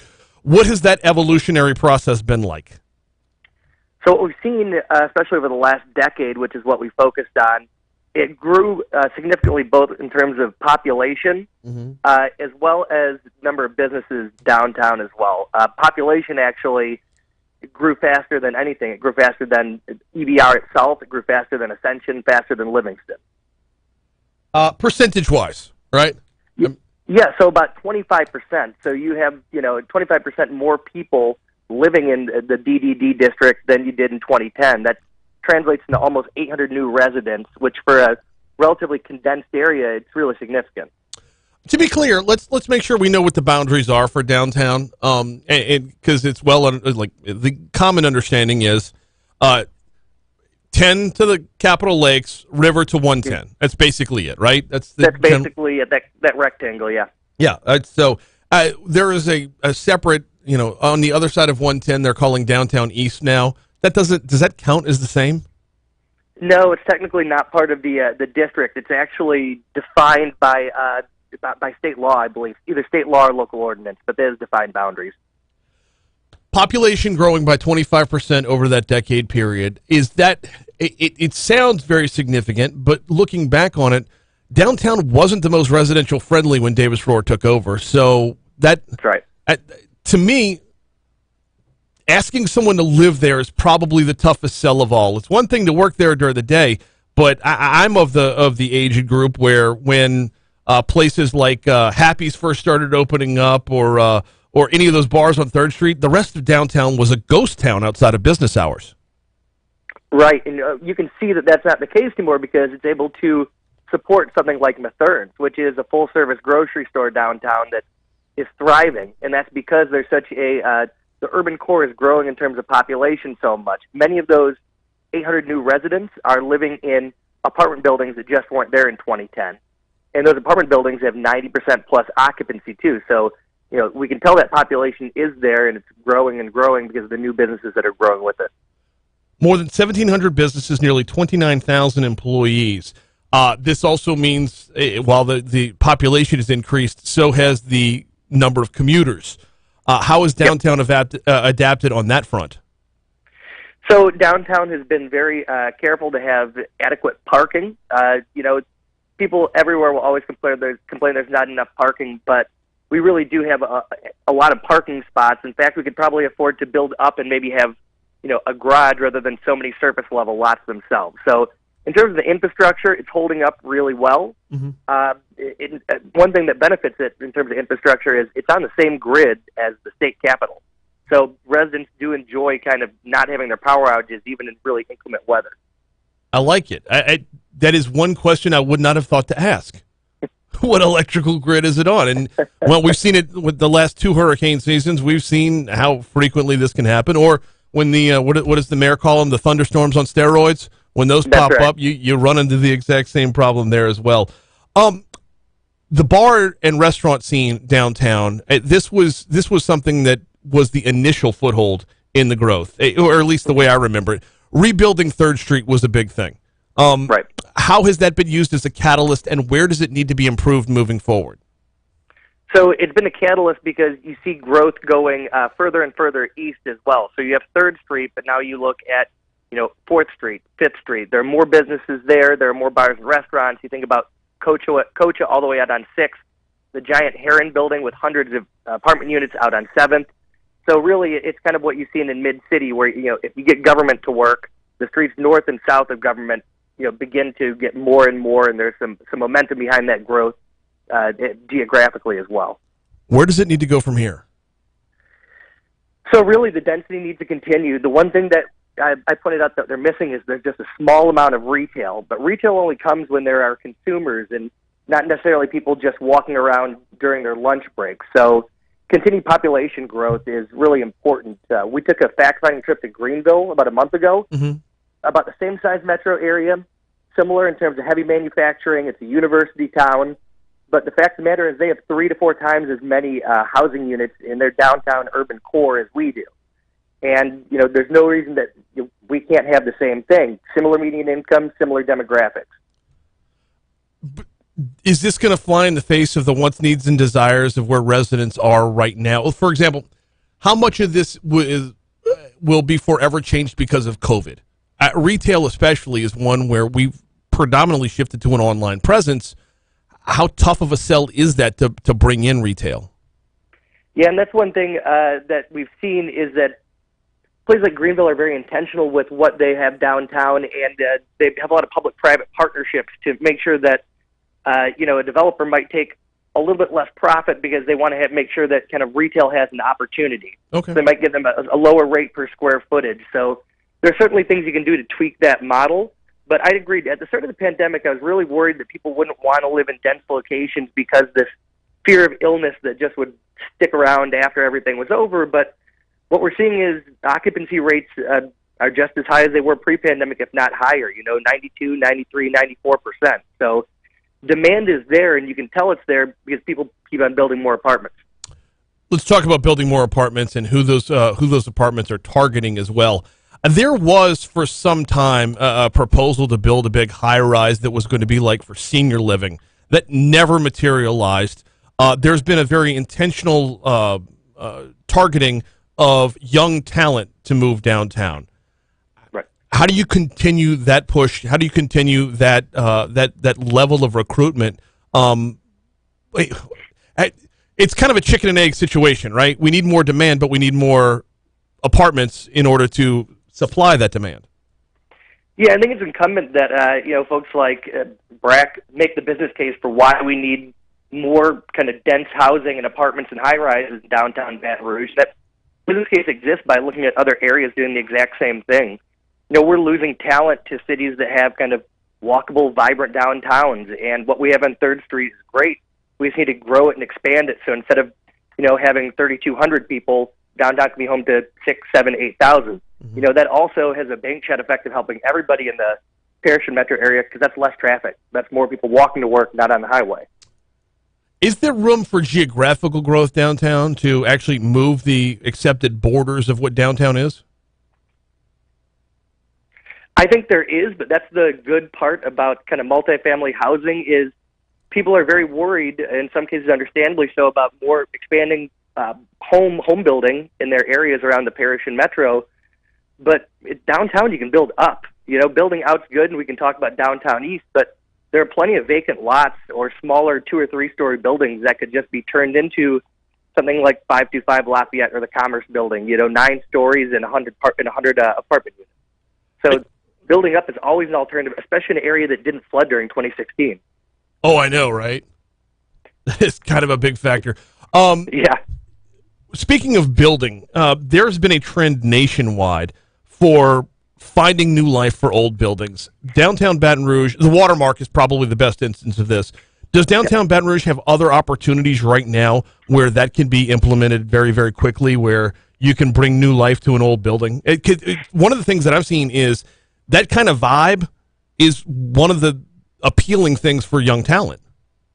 That's absolutely true, and you hear that not only from talent, but from their employers that understand what talent wants. And this the kind of Generation Z and millennials are a generation willing to take kind of a haircut on their salary to love where they live and work. So it's an opportunity for employers. I think there's a burnt-out husk of a building next to the Hilton. There's a State National building. There are quite a few buildings that could turn into something. Not that they're nothing now, but definitely have that vibe that you talk about. I mean, you mentioned Mathern's. It used to be a bank. The Watermark is another one. Every time somebody puts their creativity to use, we see unbelievably positive results. So, Chase is the most recent example of that. The Chase Towers, the renovations going on there. Oh, see, I need to get in on that because from the outside it still looks the same. That's we need to get in on that. Andrew Fitzgerald from the Baton Rouge Area Chamber. I got him for another 2 minutes here. So, new DDD director gets named. What should they be targeting first? What should they be going after first? So I think just continuing the momentum that's there. I think retail is something we definitely need to look at as the population's grown. I think that we can make a better pitch to sort of the developers that work in retail. Mm-hmm. But it really is just kind of getting the number of people up as well. So just continue that growth in the apartment and maybe townhomes. Really, we don't have any homes for purchase either downtown. So that's an area that I'd like to see addressed as well. Interesting. Full-on homes for purchase. You take an area like downtown, and like you said, building up is an option there. Having that kind of space to go all big city greens on it wouldn't be top of mind for me. There is also, before I get you out of here, greatly appreciate your time this morning. There is another item that I guess it actually belongs to the Downtown Business Association. But in looking back on the growth of downtown, this might seem tangential. How pivotal was Live After 5? Oh, that's definitely huge. I mean, if you think about it, restaurants and bars make a lot of their money during the weekend. So just getting, thousands and thousands of people on 3rd Street and, not quite ready to go home when the music stops, maybe have another beer or two, in the aggregate, that makes a huge deal to all those businesses down there. Absolutely, it does. He is Andrew Fitzgerald. So the interviews were Monday and Tuesday. Do we have a timeline on a decision? Nope, not sure on the timeline. Okay. Well, that's not in your in y'all's office anyway. I just wanted your further perspective I wanted your perspective on the growth because it has been noteworthy to say the least, especially for those of us who remember what downtown looked like when government offices closed, everybody went home, and there was just nothing. Andrew Fitzgerald, we appreciate the time, man. Thanks for hopping on board. Thanks for having me. Always. Speaking of which, I saw Andrew at Live After 5 a couple weeks ago. Come to think of it. All right. Poll question for our YouTube audience. What is downtown missing that it absolutely needs? Let me know. Quick break for news. When we come back, Congressman Garret Graves joins us for D.C. Current next.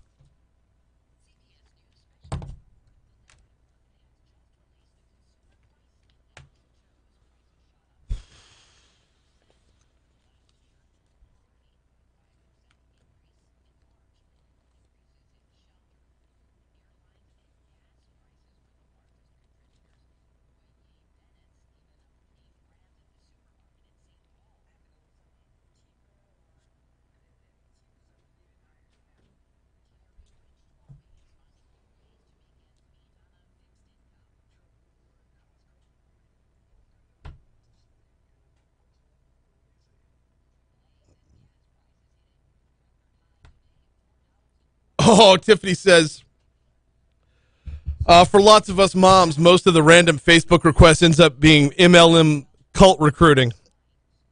Totally.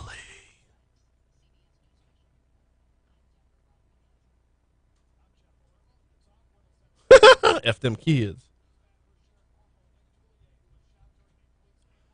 Eric says you just described me. I'm pretty sure we had mutuals that were outside of the media, though. Ooh, Anna's got a next good step. She says, I still don't accept unless we have interaction through posts via said mutual friends.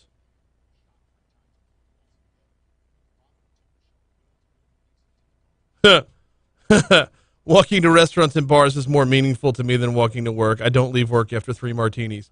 No, I stay at work after 3 martinis. You know, if you pour your martini into a larger glass, it doesn't have to be a martini glass. You can get 3 martinis in one drink, and then you just had 1 martini. Get you a Mardi Gras cup.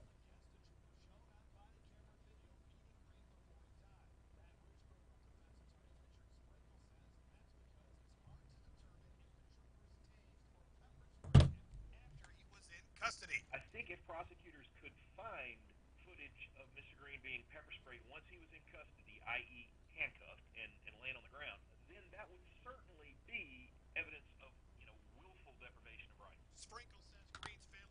LRN already calling on Richard Sprinkle as well. Let his path to fame begin.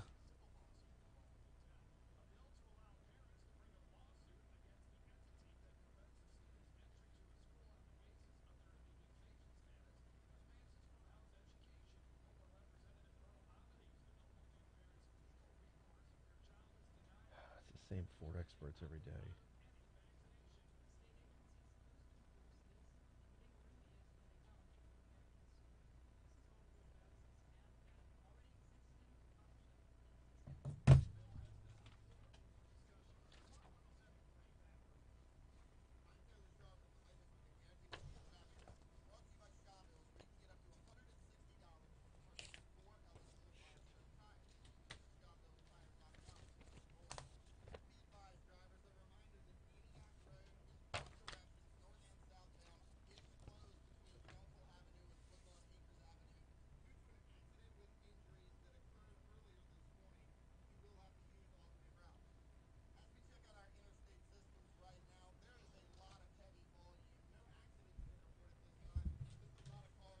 Where's my pencil? I'll be right back.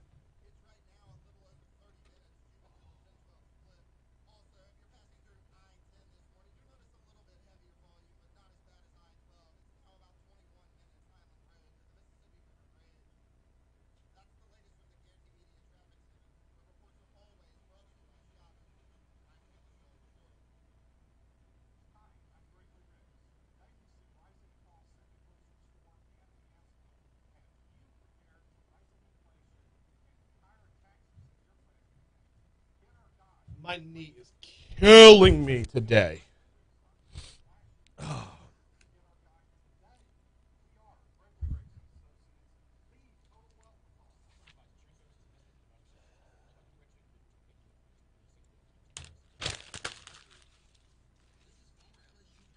Mario Batali found not guilty. I didn't know he was still a thing.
738 Talk 107.3 FM, WBRP, mornings with Brian Haldane, rolling right along.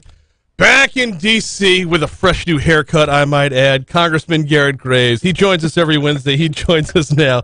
I wanted to tell you at Rotary, man, you were due. You were due. I ran into the congressman at Glamour Cuts on Jefferson over the weekend. How are you, man? I'm doing great. How about you? Doing very well. So you're back in D.C. I assume it's back to the circus, back to everything that was there when you left. But I've got to start off with something back home. An article hit the Advocate yesterday, and I don't know how to approach this without sounding like I'm picking a fight. But the headline of the article is Inside Billy Nunkester's War on Louisiana's Diversion Project. He basically calls the Mid-Barataria sediment diversion a fraud. This is something that, I mean, you come from the coastal protection space before moving up to Washington, D.C. Do you care to sound off at all on this? Brian, look, I consider Billy a friend. Unfortunately, some of the things that he's been saying lately are like somebody who read something on The Onion or Babylon Bee or whatever and thought it was true. I mean, it's like somebody's reading a science fiction novel and they read something and then they go and act on it. It's often what we're seeing out of this Biden administration, where they create false narratives. Oh, there's not a crisis at the border, or they'll say that they didn't say to defund the police. I mean, just all these things that are just false narratives, and then they go and act on them. This is an issue where you can go back, and of course Chip Klein can tell us the exact number, but my guess is you can go back for the last 40 years, and every single coastal plan, scientists, engineers involved in, they recommended that you reconnect the Mississippi River with the adjacent areas because it is the best way to help create a sustainable footprint in Louisiana. Look, last thing, Brian. Mm-hmm.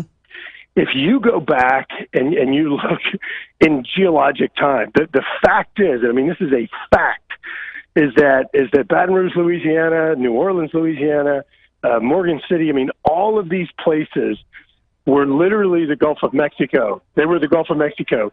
And the Mississippi River system is what created, it is what created our land. And so the projects we're talking about are projects that will simply reconnect the river with the adjacent areas, allow for that process to start occurring again. This isn't an experiment. We've got them all over South Louisiana. They're working, they're building land. And anybody who says anything different, they need to be taken out there in a helicopter and airboat and go see it themselves. I got a good look at it after Hurricane Ida, and the other guys on the helicopter who all work in this space all said they were amazed with how well everything held up.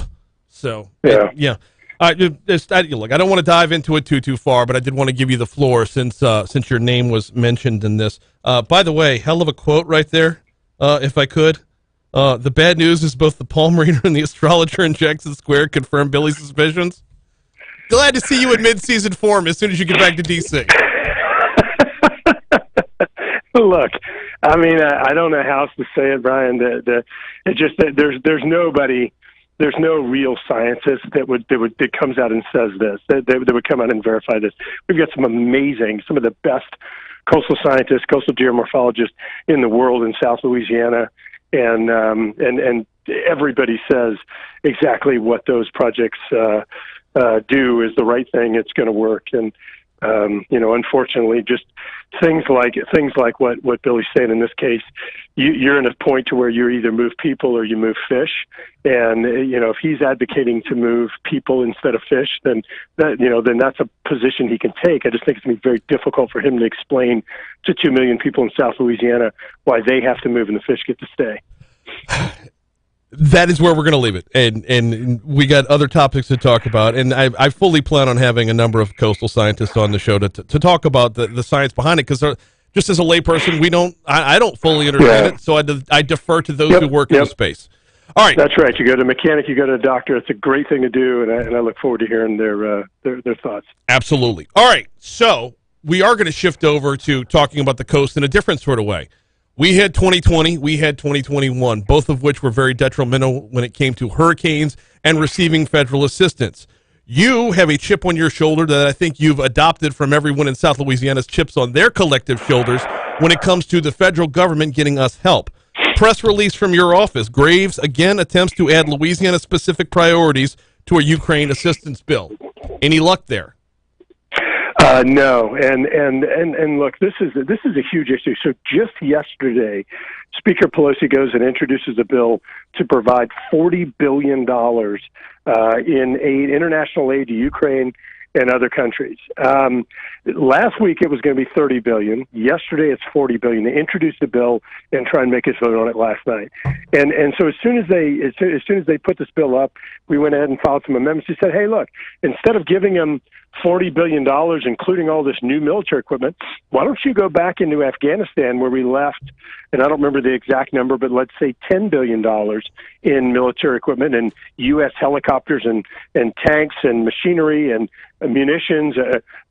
Go get that back from the Taliban, and let's give that to Ukraine rather than spending $10 billion in U.S. taxpayer funds. On top of it, Brian, it's really difficult for me to be in a situation where we're representing people that need housing assistance, that need resettlement assistance, that are in these awful conditions because Hurricane Ida knocked down their homes or pounded their communities, and we're going to come in and we're going to treat citizens of other countries better than we're treating our own. Look, I have been to Ukraine. I have talked to the refugees. They deserve our assistance. They deserve help from the international community. But we cannot be in a position where the United States treats citizens of other countries better than we treat our own. On top of it, we are seeing record inflation rates, just dismal energy policies, all these things that are pounding the average American. People can't figure out how they're going to pay their grocery bills or fill their car with gas. And we're out there going to spend $40 billion on other countries that's going to further address, further increase inflation and devalue the American dollar. It's just that these are really dangerous things to be doing, and you can't just come in and within 18 hours spend $40 billion and think that's okay. Didn't get the chance last week. We just ran out of time, but let's talk about your trip to Ukraine. What did you see, and what do you see coming from this? Ukraine is an absolute mess. It is incredible just seeing the indiscriminate bombing that Putin is doing, the killing of civilians, schools, hospitals, apartment buildings. He's literally just leveling some areas, seeing the fear in the face of some of these refugees. Look, this is disgusting, and it would be like if we had just a mass murderer out there on the streets of our community, and everybody was just kind of turning a blind eye to it to some degree. We've got to do more. We've got to be more aggressive. We've got to isolate him more. We've got to impose more harsh sanctions on him. I mean, it really is awful. And look, let me say this again, Brian. I support additional assistance to the Ukrainian military. We need to do that. But we cannot come in, introduce a bill to spend $40 billion with no vetting, no discussion, and just pass it. $40 billion. How is it that we can find $40 billion at the drop of a hat like that for Ukraine, but we can't find $1 billion or $2 billion to build a new bridge for the last 40 years? How is it that we can spend $40 billion in Ukraine, but we can't come in and spend the dollars we need for flood protection, to restore our coast, to address traffic problems, to fix the education system in Louisiana? This is just a flawed prioritization system. We cannot treat taxpayer dollars this flippantly, or just say, it's just a check, we're just going to write it. It's not the way to govern. We're speaking with Congressman Garret Graves. It's called D.C. Current. We do this every week, and he is back in Washington now. Congressman, I've got to step off of the headlines for a second and address something that you talked about last week. I was enthralled. Congressman Graves was the guest speaker at the Rotary Club last week. And you, if I can ask you to tap into your speech from last week, I'm not sure how much of it was written and how much of it was off the top of your head, but you talked about how we allocate our time, or how Congress or the state legislature allocates their time, and the division of how much we spend arguing over the little bit that we disagree with versus working together.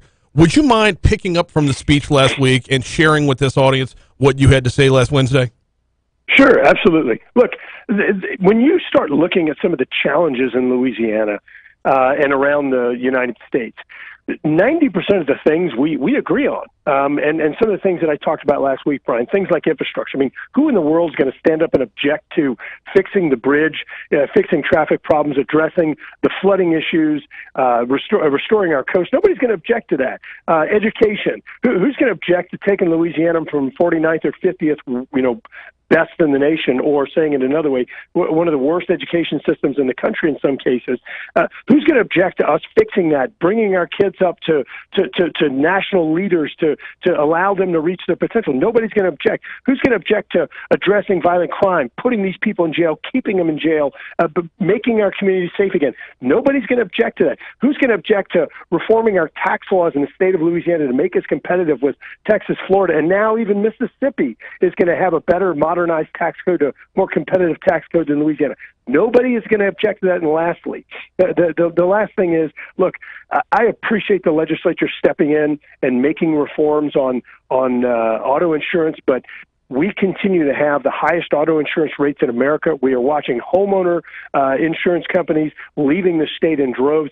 These things are unacceptable. We cannot be a competitive state if you've got to include private school tuition when we're trying to lure new employers into town. You can't be a competitive state if you're going to have to pay people more because we have the highest auto insurance or maybe even home insurance rates in America. These things are unacceptable. And we spend 90% of our time on the 10% of things we disagree on rather than spending 90% of our time on the 90% of things we agree on. We've got to fix these things in the state of Louisiana if our children and grandchildren are going to have a bright future, are going to be able to reach their potential and really be able to maximize the amazing, amazing strategic advantages that our state has that we, for some reason, have seemed to just totally screw up. And what is your goal? What is your role in that effort from D.C. versus back home? Yeah, it's a great question. So look, Brian, you can't do all these things at the D.C. level, at the state level, at the local level. It's going to take everybody united. Look, you've got to all work together on transportation and flood solutions. We brought in $8 billion in new funding for hurricane protection, coastal restoration, for traffic solutions, all these things. And so, that's one of the roles that we play. On education, making sure that we give flexibility to the parents and teachers to be able to teach the kids and adapt and tailor the education system to the way that we need, to the deficiencies that we have. On the crime issue, we've brought in over $10 million in assistance to our sheriffs, to our local law enforcement, trying to get these people in jail, trying to help everything from better technology to process crime scenes, to DNA technology, to more officers on the street. I mean, just all of these things we play a role. And even in the liability insurance, we've introduced federal legislation to bring in the federal government, the federal law enforcement agencies, whenever people are staging accidents that are driving up our auto insurance rates. You and I talked about this once before. You had 120 staged accidents in New Orleans. 120. Just one of those accidents resulted in a $3.7 million judgment. Who pays that? We all do with higher auto insurance rates. They just indicted the 33rd person associated with this ring of criminals. I mean, it shouldn't take this long. We shouldn't let them get to 120 staged accidents before these people are caught and arrested. And so we all have to be united. State, federal, and local government need to be working together, pushing in the right direction, because the trajectory we're on now and what we're seeing at home today is just absolutely unacceptable. He is Congressman Garret Graves, joins us every week for D.C. Current. I greatly appreciate the time, sir. We'll let you get back to it. You bet, Brian, and let me know next time you need a haircut. Will do. We'll talk to you soon, Garret. Thanks, man. 752 Talk 107.3 FM. Oh, great. If you're watching on YouTube, there's going to be a picture up on the screen when we come back. I ran into the congressman when I went to go get my son a haircut over last Saturday. So before he went back to D.C., he made sure the lettuce was tight. Outside In, coming your way next.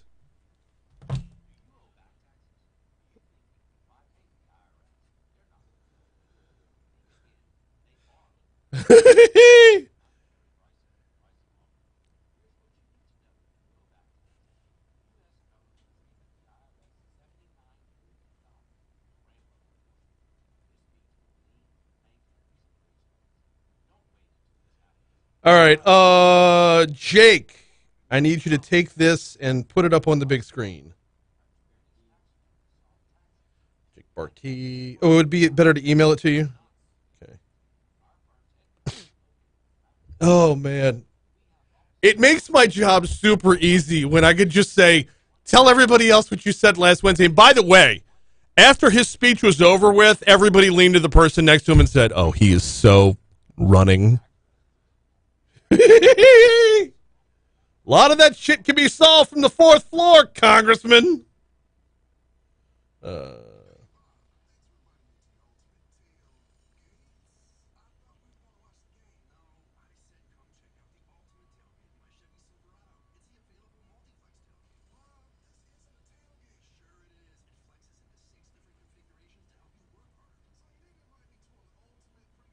All right.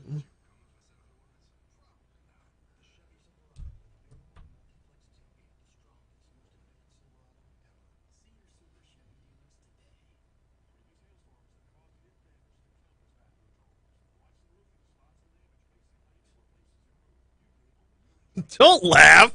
Yeah, laugh. It's pretty damn funny. Right? All right. So I go in and get my son a haircut, and Miss Jennifer over at Glamour Cuts is fantastic. I've been going there for years. She knows I've been handling my own since the pandemic, which I think I'm growing back out again. I'm not 1,000% sure just yet. I don't like having to use product again. Although, did you know that if you leave the same product in your bathroom cabinet for 2.5 years, it like gets all separated? Oh, it's gross. I had to like squish it around in the tube before actually using it. Yeah. So, yeah. Like, or mustard. You know how you get the water on top of the mustard? It was a lot like that. So in there, and Miss Jennifer goes, hey, let's put the thing on you. We'll tighten up. We'll, do the neck and the sides and whatnot, trim it up. And, of course, she's, like, oozing on the praise. Oh, it looks good growing out, blah, blah, blah. Anyway.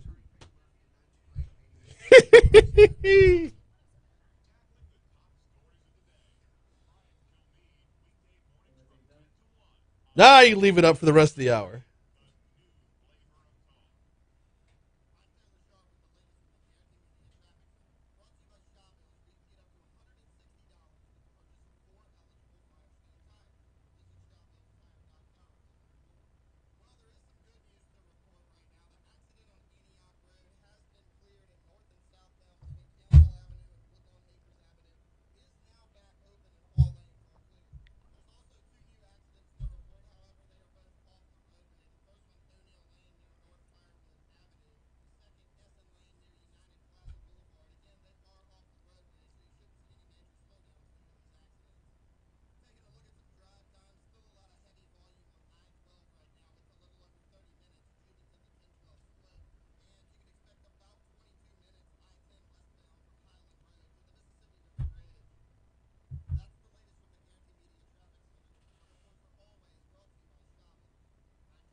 .756 Talk 107.3 FM WBRP. No, I did not ask the congressman if he's running for governor, and I'm gonna tell you why.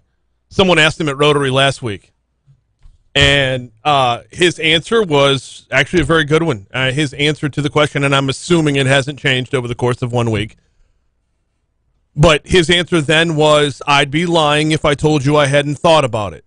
But running for Congress was never part of his plan in the first place, and that was the first race he'd ever run. So the way I phrased the question at the end of the last segment, what's your role there? Because every one of those problems he just spelled out can be more readily fixed from the fourth floor of the Capitol. Oh, for those that don't know, that's where the governor's office is.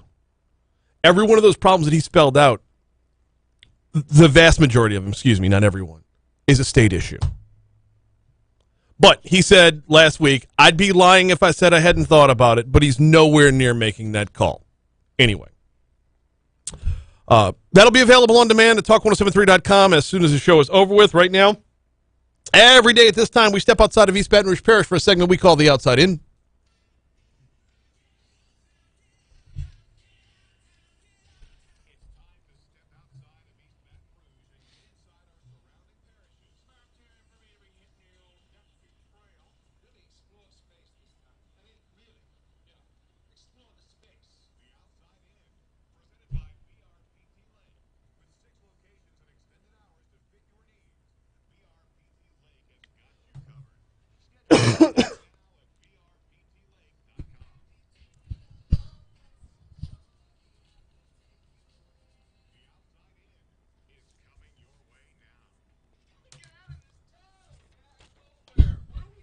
How do I keep falling behind? All right, gotta move quick. Starting off in East Feliciana Parish, a man was shot to death following an argument at an apartment complex late yesterday morning.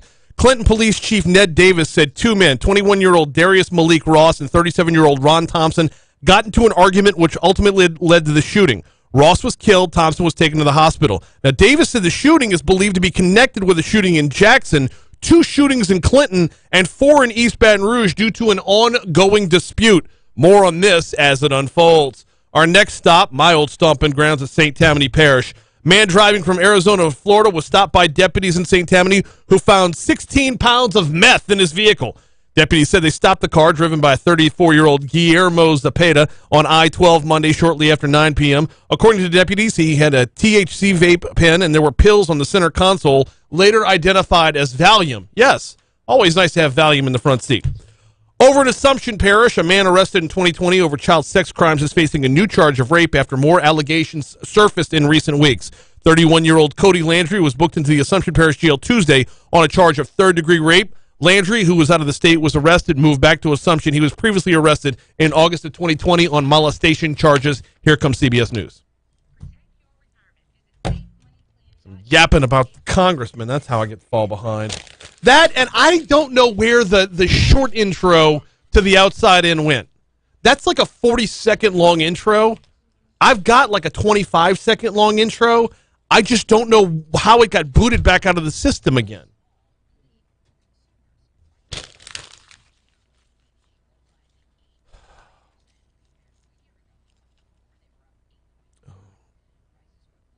Damn it. All right, I'm going to go puke.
806 Talk 107.3 FM, WBRP. Mornings with Brian Haldane rolling right along. Hour 3 coming your way right now. Brian here with you. Jake producing. Welcome aboard. If you missed any of the show already, I highly recommend. You know what? It's going to be available on demand at talk1073.com. Yeah, you can do that. Or you can go check out the YouTube stream after the show is over with, and you can just watch the show in its entirety there. And I recommend that because in the 6 o'clock hour, we had attorney Richard Sprinkle in for Franz Borghardt to do Legally Served. Crushed it. Dude absolutely nailed it. Along with Richard Sprinkle. In the 7 o'clock hour, we had Andrew Fitzgerald from the Baton Rouge Area Chamber talking about how downtown looks different today than it did when Davis Rohr took over the Downtown Development District. We talk about that because they're close to naming a new director for the Downtown Development District. What are the needs of downtown now versus then? It's a different world now than it was then for sure. We also talked with Congressman Garret Graves, who was just fire. This hour, we're going to talk with State Treasurer John Schroder in our next segment. We got a lot to talk about. You know what? We're going to talk a little bit about cryptocurrency with Treasurer Schroder. Of course, we'll talk unclaimed property. I never miss the opportunity to do that. But let's talk about environmental social governance as well. I have no idea what that is. There's a bill by Danny McCormick that he sat in on committee. He was in committee earlier last week. We'll talk about the bill. We'll talk about environmental social justice. I really want to dig into the crypto space a bit with him, though. So that's coming up at 8:15. At 8:40, Clay Young joins us. Smoke him if you got him. It's coming up soon. This is a primo event every single year. Clay's going to talk about it, but more importantly, talk about what it goes to help fund. That's all coming your way throughout the hour. However, we start off the hour with Jake taking us back in time. It's time for This Day in History.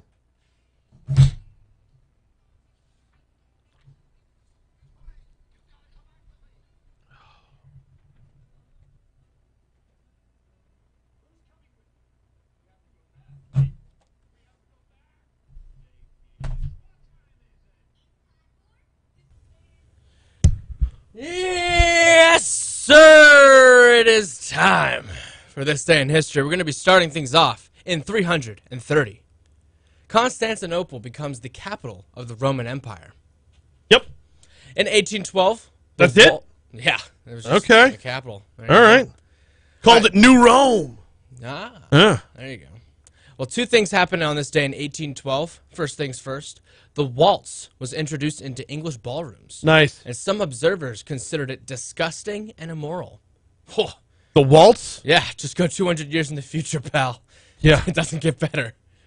Same day, same year, British Prime Minister Spencer Perceval is assassinated by John Bellingham in the lobby of the House of Commons, London. Ironically, descendants of both of them later stand for the same seat in Parliament at the same time, but neither win. Yo, that's crazy. Yeah. And in 1965, Ellis Island added to the Statue of Liberty National Monument. In 1969, British comedy troupe Monty Python forms. Monty Python goes all the way back to 1969? Yeah. All right, that's a good run. Yeah. Yeah. They're a staple of comedy. Yeah. I mean, During that era, for sure. yeah. In 2015, record price for a work of art at auction. Picasso's The Woman of Algiers, version O, sells for a U.S. $179.3 million.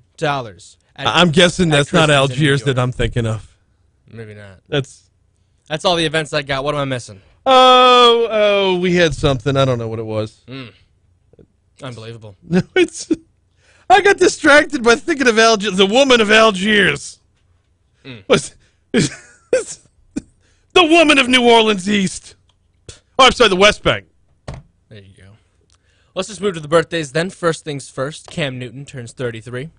I don't know why he's first. Well, there's not much else to go on. The other two are soccer players that you probably don't know or care about. Irving Berlin was born today. Who? Irving Berlin. Mike Lupica. Longtime sports columnist. Very nice. Andres Iniesta turns 38, and Real Madrid goalkeeper Thibaut Courtois turns 30. The Woman of Terrytown. What else you got? What, birthday-wise? Yeah. I don't know, nothing. All right. It's Well, let's just a move light things- birthday day, to be sure. It Actually, is. you know what? I did have one other one, but like I said, I got distracted by the woman of Algiers. All right. Well, Oh, hey, you got? IBM's chess-playing computer beat Garry Kasparov on this day in 1997. Whoa. Yeah, that was a big one. That is big. And what was the other one? I don't know. You tell me. I had it here. Come on, son. Oh, no, that one was a death. We'll get to that in a second. Yeah. Salvador Dali. Artist Salvador Dali, his birthday today. Happy birthday to all those mentioned. No, he did not paint the woman of Wagaman. Ay, Dios mío. One death to talk about from me, Bob Marley, passing this day in 1981. That's the one I had. There you I go. mean, he's pretty big, Yeah. even today. Let's get to the holidays. Got 4 to talk about. National Eat What You Want Day. I saw that. You gonna eat what you want today? No, I'm not. I had the Mercy Fair 2 weekends ago, and I'm still recouping from that. I got my food confession coming up at Go Slim Nutrition on the corner of Bluebonnet and Perkins coming up Friday. Like, it's just, I've gotten back to where I was. I didn't realize how out of hand I got 2 weekends ago. Fair enough. Maybe Yeah. early I will not eat festivities. what I want. Although I will say, I'm certainly enjoying the Go Slim. Okay. Have been for some time now. What's cool is like you get off the beaten path a little bit with the diet. Are we segmenting to a promo now? No. You leave the rails, and there you go. You're right back in it. You get your weekly weigh-in. You're like, oh, Brian, you did bad things. Okay. How can I do better? And that's what you do. There you go. So, It is also National School Nurse Day. Shout out to the school nurses. It's also National Technology Day and National Twilight Zone Day. what? Yeah. That is this day in history. All right, we're due up for a break. When we come back from that break, State Treasurer John Schroder is going to join us. Let's talk a little cryptocurrency next. All right. I have to go flush what I threw up.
You know, I'd like to get through the whole damn show.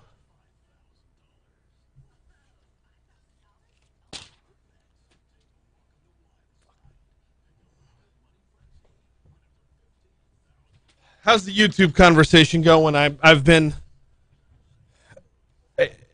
I apologize, YouTube. My text has been blowing up this morning because I chose to make the opening segment about starting the governor's race. It has been rather time-consuming. Clay might be. All right, let's see.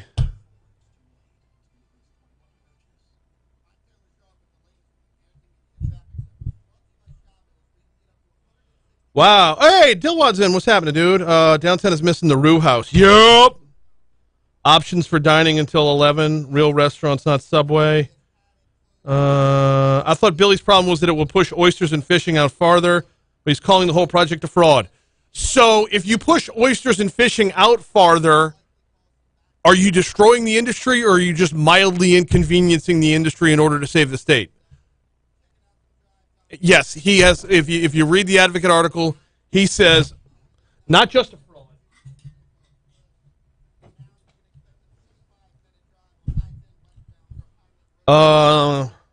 I'm tired of walking on eggshells. I want to find the quote.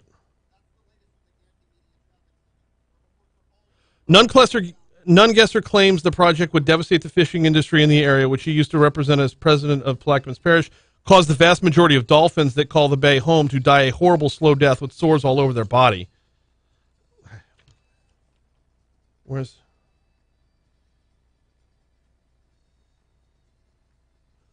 The quote, "This is the biggest fraud ever pulled over our eyes." So, yes. 8:16, Talk 107.3 FM, WBRP, expected to be joined by State Treasurer John Schroder here momentarily, hopefully with the Treasurer on the hotline real soon. There's a number of different topics we're supposed to cover here, not the least of which is moving the state forward post-pandemic. Also,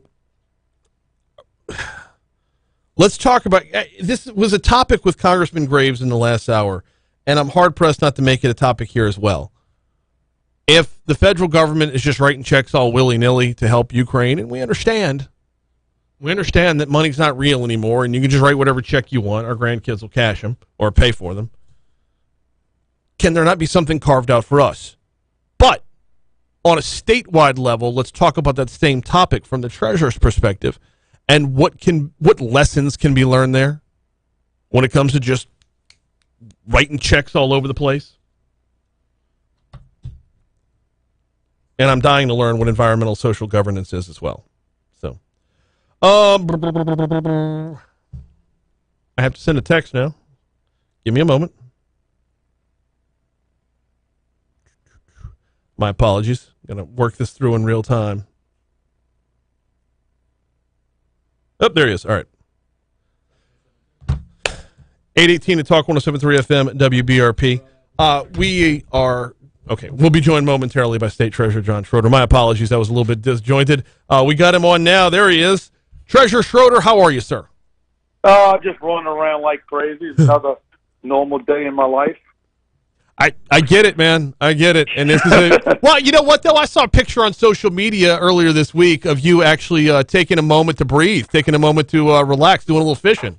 Well, you know, my wife and I actually bought a lake house up in Washington Parish last May, and after about 25 years, we bought our first little flat bottom boat with a trolling motor and a couple seats, and we did go fishing Sunday evening and caught a nice little bass. Saw the pic. It was a nice little bass. Yeah. And that just the mental imagery lowers the blood pressure. I'm just a little bit jealous to start off the segment this morning. We got a lot of topics to talk about. And can we start with the Russia-Ukraine, the war going on over there right now, and our federal government's just writing checks all left and right. As the state treasurer, are there lessons to be learned here on how we can do things locally when we look at basically a do-not-follow map on the national level? Yeah, let me see how I answer this, Vaughn, because, you know, I was in committee last week, and you know, I looked at a couple of legislators and I said, "You do realize I do this every day? It's not a part-time gig to me." So my responsibility as state treasurer is to look over the finances of the state, speak on behalf of the state, and then try to push policies that would help us. And let me tell you what the war in Russia is. We better look real hard at how and where we're investing our money. Mm-hmm. And I don't mean just Treasury money, because the money that I invest daily in Treasury, it's in CDs and Treasury bonds. So, I mean, they're not, you know, it's not something volatile. But our retirement money is about $65 billion. And I really think that we need to pay attention to where we invest this money. Because, Brian, let me ask you a question. If I called you today and said, "Do you realize half your money is invested in China, communist China?" what would you say? I would be slightly alarmed. Well, actually, the first thing I'd say was, is it earning? Is it going up? But I would be a little bit alarmed about the implications for the future. So what I'm trying to do is just put a little sunlight, be transparent, so people understand, who are going to work every day, who are raising their children, raising their grandkids, paycheck to paycheck, to understand that we are creating this economy, good and bad, right here in our borders of the United States of America. And we need to pay attention where we invest our money and not be so blind to it. And I didn't, there was an article out this week that said that I supported doing this and this over the retirement systems. No, I don't support telling retirement systems anything. I want the policemen, the school teachers, the state workers to have an understanding of where their retirement money is being invested, whether it's in Russia, whether it's in Louisiana, whether it's in Arizona or California. We need to pay attention to this kind of stuff, and I think we'll get there. Nobody except guys like me who do this every day, all day long, pay attention to this kind of stuff. But we need to do a better job at knowing where we're investing our money and invest it in places that benefit this state better than what we're doing right now. And I'm trying to raise that awareness.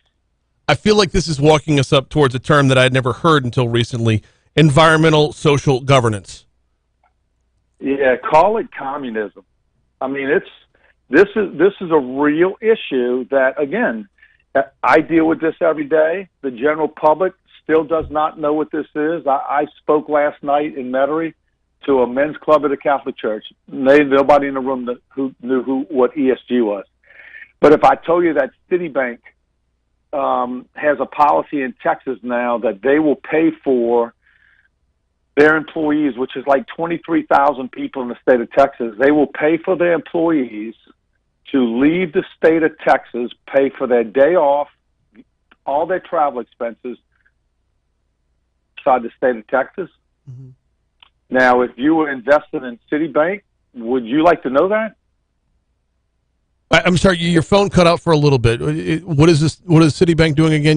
We missed about half of it in the middle. Yeah, so this is just an example. When you talk about ESG, this is part of the S, which stands for social. Okay? Mm-hmm. Citibank last month issued a policy that would pay. Well, let me start it this way. The state of Texas has the toughest abortion laws in America. Now, as a very pro-life state like Louisiana, wouldn't you like to know that if you're investing in a bank like Citibank, that they are now paying their employees days off and paying all their travel expenses if they want to leave the state of Texas to go get an abortion? Okay, abortion was the word we missed within there. That was where your phone cut out, and that was a big part of it. Yeah.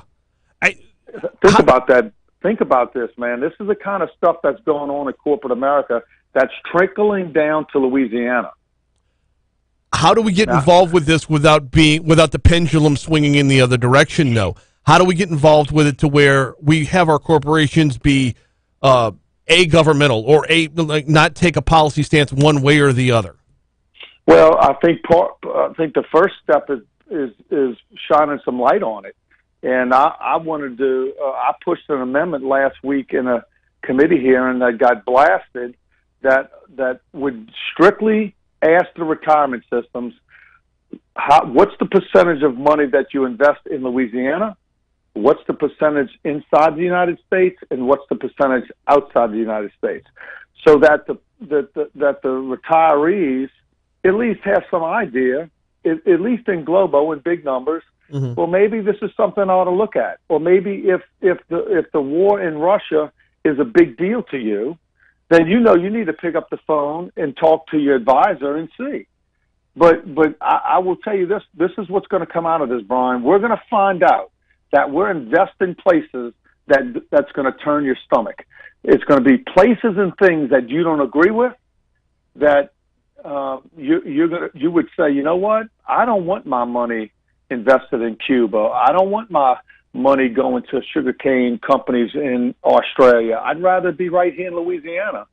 So I think what the lesson is, going back to your first question, mm-hmm. the lesson in what's at least for me from Russia is pay attention to where we're investing our money, because you don't know where the next bomb's going. Yeah, and you don't know what the repercussions of a current war are going to be. I mean, we can go all the way back to 1980 when the Soviets were fighting Afghanistan. We picked a side there, and, well, 20 years later, it didn't pan out the same way it was at the time where we picked the side. So, yeah, it's impossible to predict the future in that respect. So, your take is basically just bring it home when you can. We need to look at home first. Yeah. And we need to do a better job of that. I've met with enough financial people that I believe we can invest better in Louisiana and we can invest better in the United States of America, because I don't know why we're so excited to go invest in some of these foreign countries. Let's face it, most of these foreign countries hate the United States. So as soon as there's some conflict, your money's at risk. Well, yeah, and the volatility of it as well. You control the controllables, and the further away from us it is, the less controllable it is. No question about it. Stick to the thing you know best. Hey, I got to ask you, let's talk volatility for a minute. Let's talk about cryptocurrency. From your perspective, from the treasurer's chair, how can Louisiana step ahead in the cryptocurrency game? Just be open-minded. Just because you don't know something about it doesn't mean you shouldn't explore the idea. Have a little bit more of an entrepreneurial spirit towards new things, new ways of doing things, and accept technology for what it is. Keeping the fact that we need to watch our data privacies and breaches and things like that, that's a reality that we have to deal with. Mm-hmm. But that shouldn't be the reason why we're last in the cryptocurrency space in America. And cryptocurrencies, or what I use the term electronic payments, that, we had a meeting yesterday with U.S. Bank, who holds the contract for Louisiana, for our process and the fees and things like that to credit cards. And I asked, why don't we accept some other forms of payment?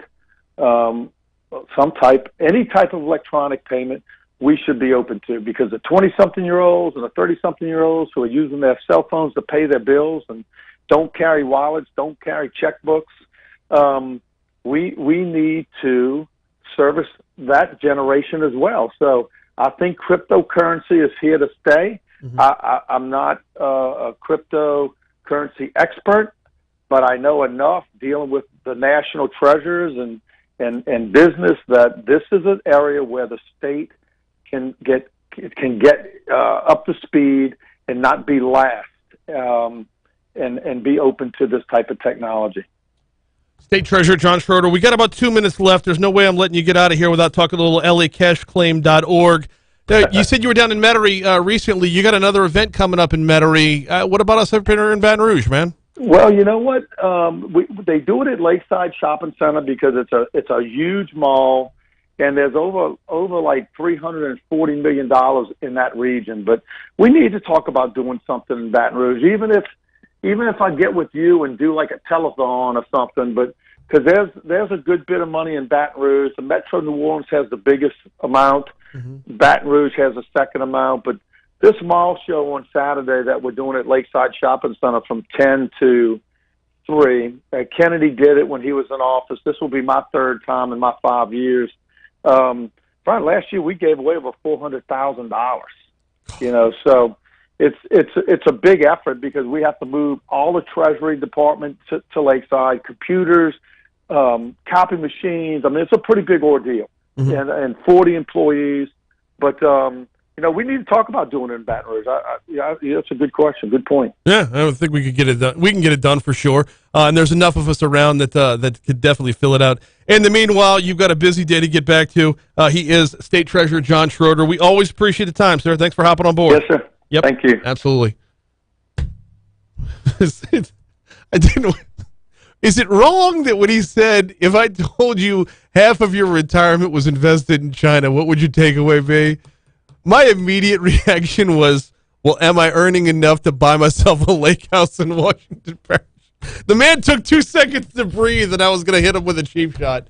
Not happening. All right, we got a break. We got news coming your way. Oh, 5K giveaway going on. Speaking of putting money back in your pocket, we're giving away $5,000 courtesy of Citizens Bank and Trust. Go to talk1073.com right now, talk1073.com. You'll see the flipper right on the homepage right there. The 5K giveaway. Get in, get yours. If you don't win the 5K, we got some $250 prizes as well. It's available now, courtesy of Citizens Bank at talk1073.com.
Do what?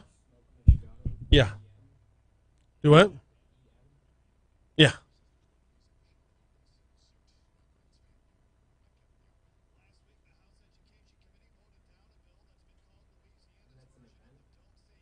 Yep.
Go to smokembr.com. Okay. And you grab that logo with the eagle and with the cigar. Yes, please.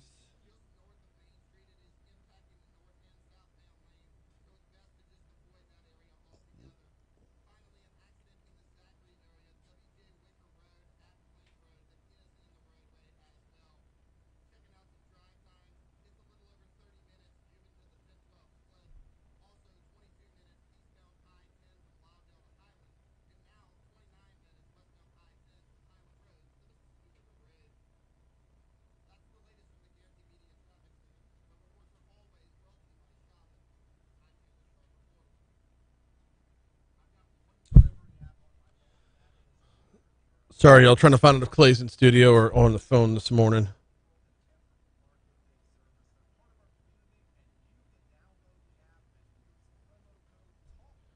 I need to get back into y'all's comments a little bit because there was a lot that was said. I was reading some of it during the last break.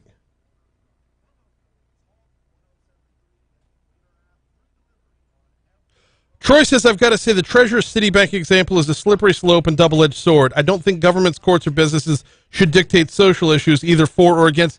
So I was walking down that path with him. I don't know if he got where I was headed, but yeah. How do you do that without telling the individual corporation what they can and can't say? And how do you do that without telling the individual investor where they can or cannot choose the money? But in this case, it's a state retirement, so it's not an individual investor. But also, I think John's point, the treasurer's point, is that it's not about where you can and can't put your money. It's about you should know where your money's going when you put it there.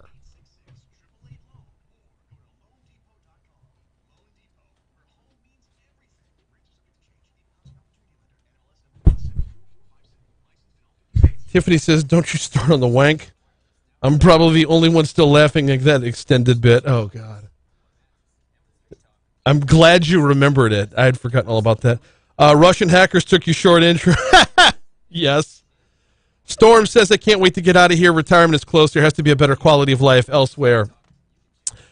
You know, everybody says Fairhope, Alabama right now. It's pissing me off. Like, I know 3 people who have already moved to Fairhope, and I know 2 more who are moving this year. It's pissing me off. One of whom is retiring. The other one is just going to start working remotely. I don't know how we don't... Shit. That does not need to be in... that needs to be day-parted to where it can't play here. Don't even be teasing my show within my show. Hey, I'm going to need you to call Clay. You do? Okay. All right.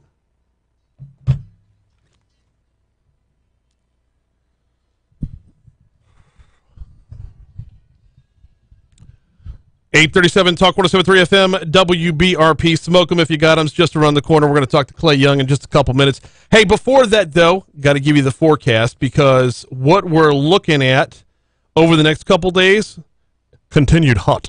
Yeah, 92 is your high today, 68 your overnight low into tomorrow morning. Tomorrow we top out at 93, but as you follow tomorrow along, yeah, it's going to be hot during the day. But watch for clouds to move into the area throughout the afternoon, and then afternoon drive tomorrow. Drive time is expected to be the start of some thunderstorms. 5 p.m. tomorrow, we've got a 40% chance of rain. That kicks up to a 50-50 shot at rain throughout the remainder of the evening. That row of storms should be through by about midnight, but the rain's not gone for good. Coming back around, rinse, repeat for Friday.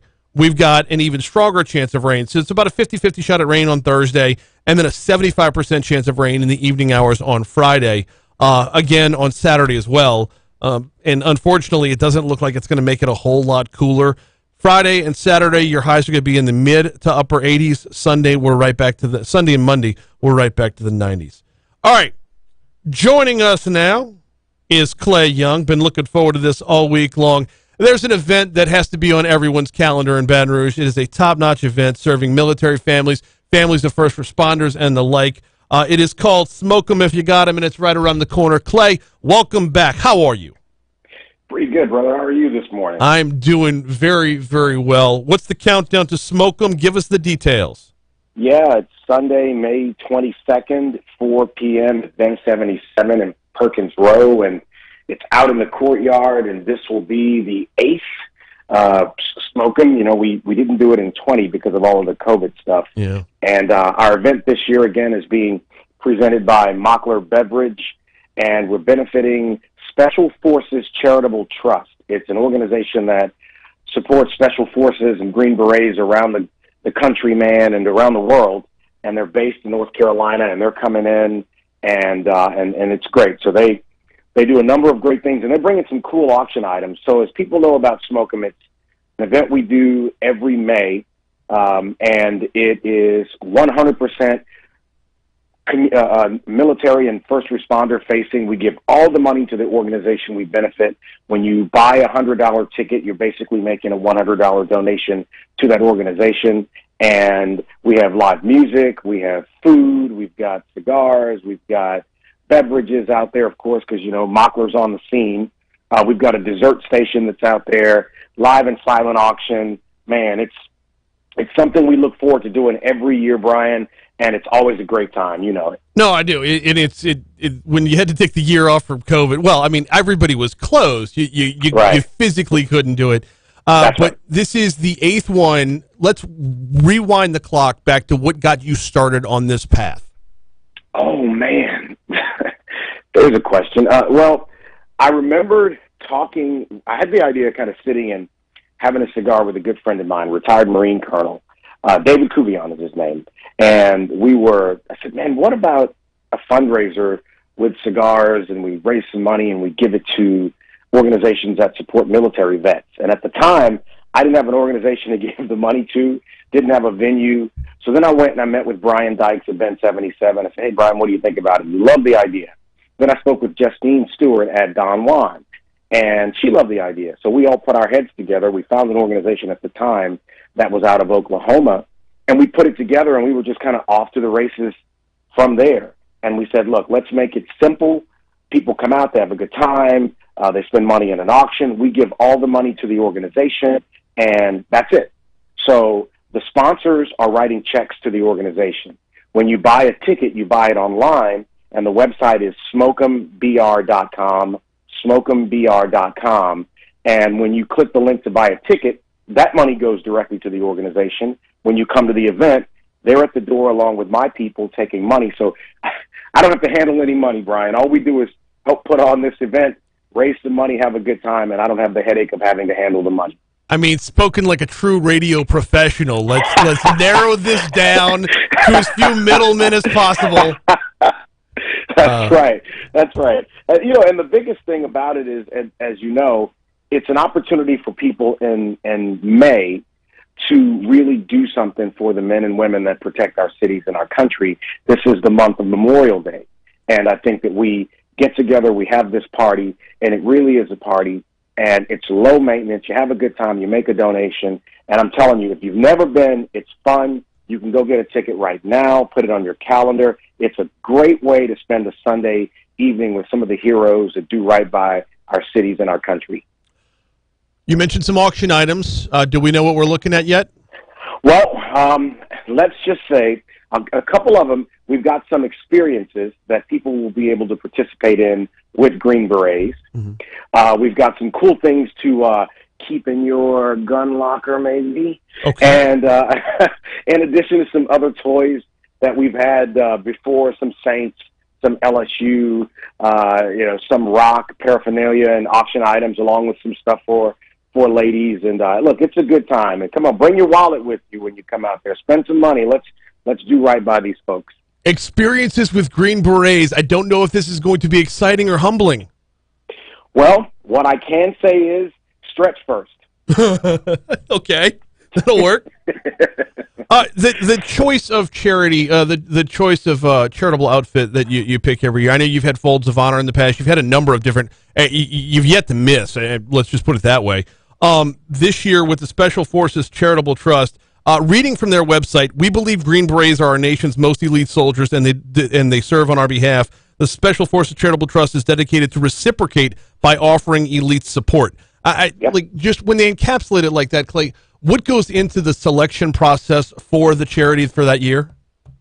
Well, I generally talk with people who are connected with a lot of these organizations around the country. Mm-hmm. And this one was suggested by Dr. Bo Clark. He and I were talking about the event that was coming up, and Dr. Clark is a great supporter, and he'll be there. So I looked him up, and then I had a conversation with their executive director, Brian, and she was fired up about it. I learned a little bit more about them, and the thing I like the most about that organization is when you talk with their team, on my first Zoom call with them, how focused they are on the work. And they're all out in the field. This is not, a group of people who sit in the C-suite and pass off the work to everyone else. They're boots on the ground. In fact, they're going to be at an event in Tennessee on Saturday and arrive in Baton Rouge on Sunday morning for Smoke'em.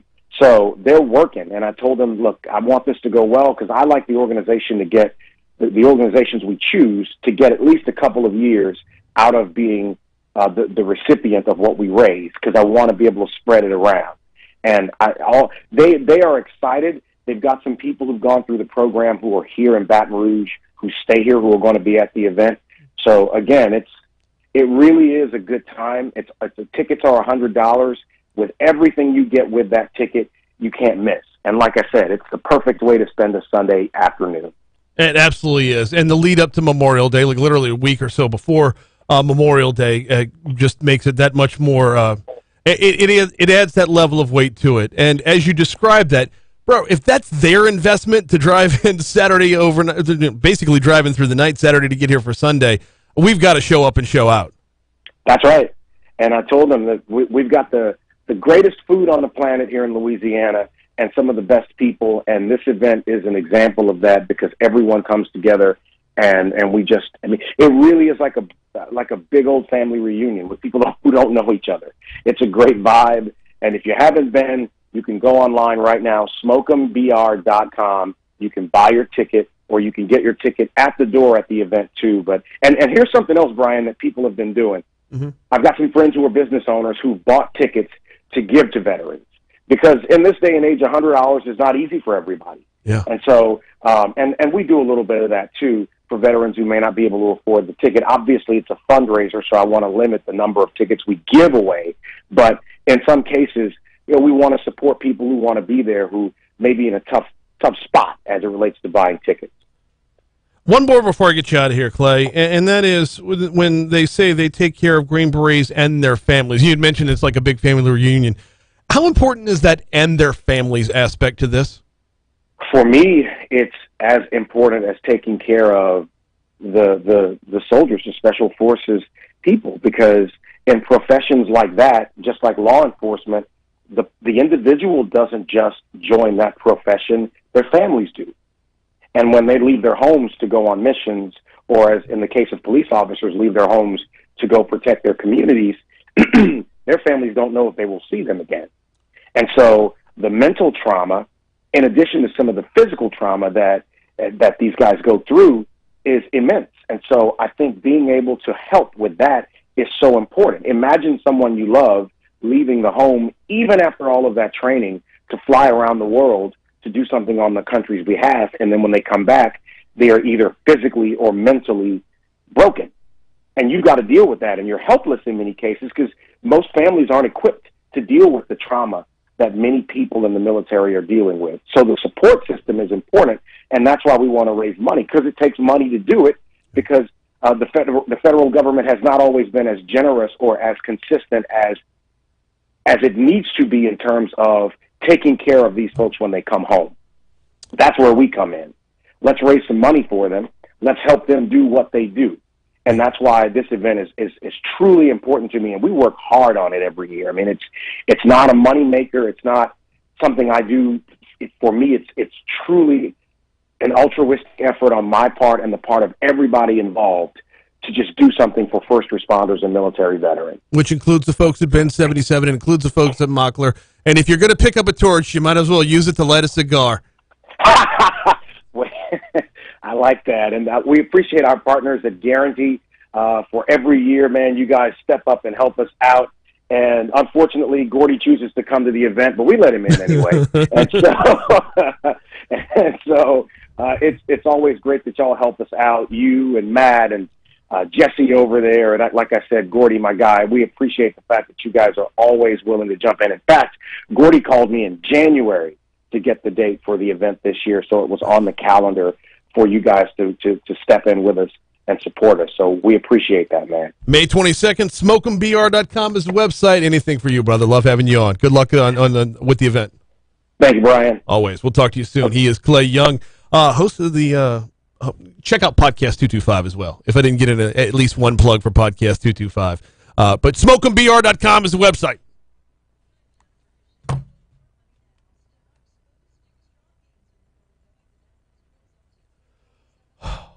I am wiped out, y'all.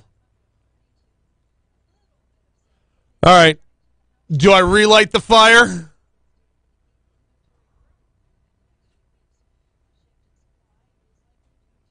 I'm thinking I relight the fire here, y'all.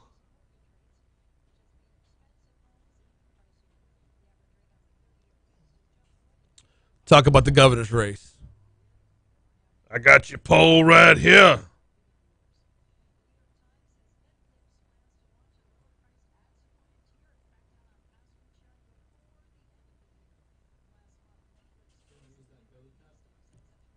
Do what?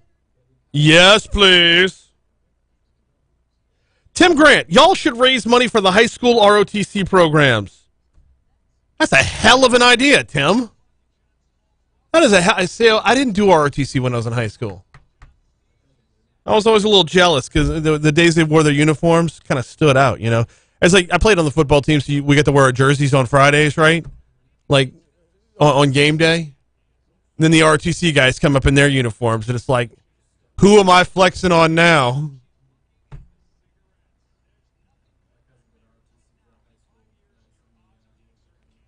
Nice.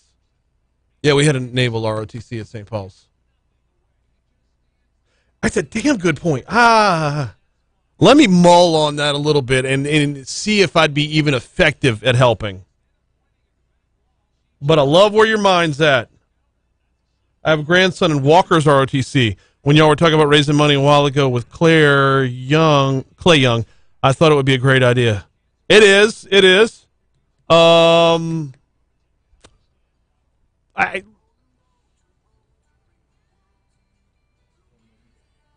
God. Stupid commercial. I'm going to get to work, Tim. I'm not, no promises, but it's a hell of an idea, and I like where your heart's at.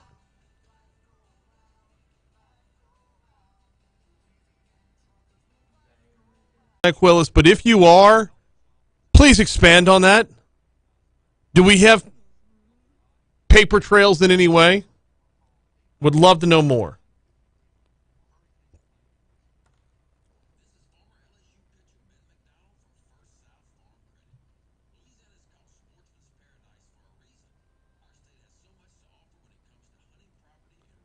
Oh, we had a ton of great answers on what downtown needs. I did read through a lot of them. I haven't responded to them, but guys, y'all, I love how when I ask and you shall receive, right? Great answers across the board. Lots of really good chat this morning, and I was just a spectator.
It's crazy.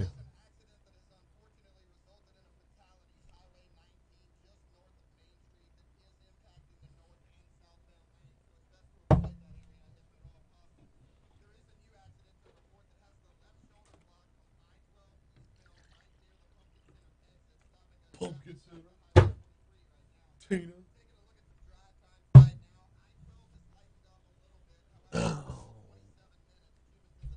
I'm already a half gallon in on my jug.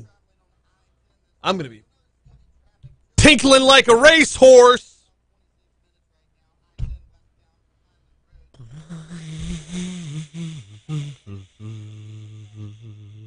Governor's at the Rotary Club today, y'all. I'm going to have to get over there early. It's weird. I don't care.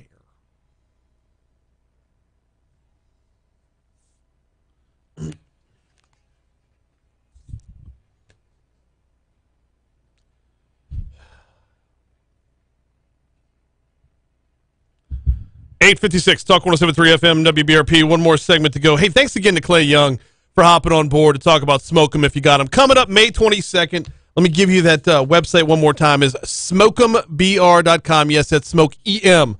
So SMOKEEMBR.com.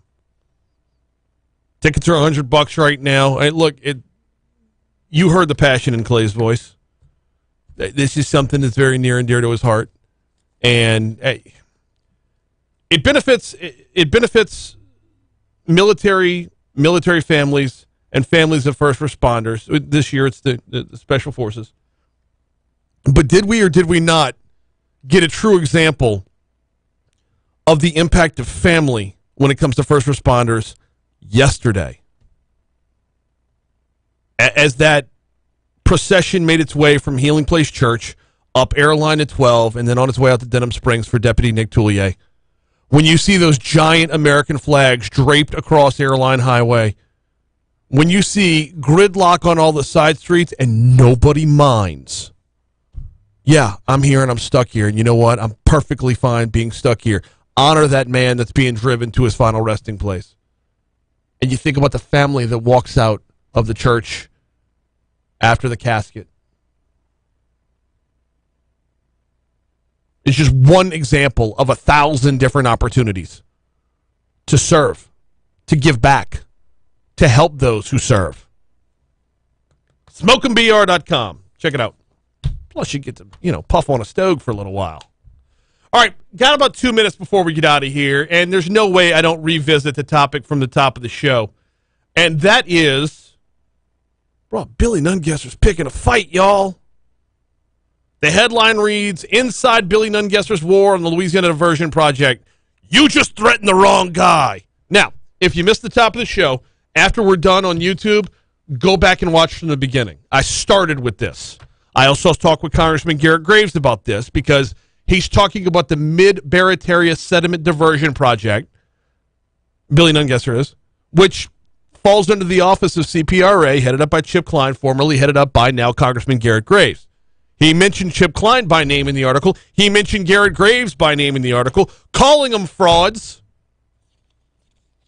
But if you read the article by Sam Carlin, and it's 4 whole pages long when printed out on 8.5 by 11, but he didn't stop with just Chip Klein or Garret Graves. He calls out State Representative Jerome Z. Zerang as well. And it looks like Billy Nungesser is just picking fights across the board when it comes to the Mid-Barataria Sediment Project. Everybody on the other side says, trust the science, trust the scientists.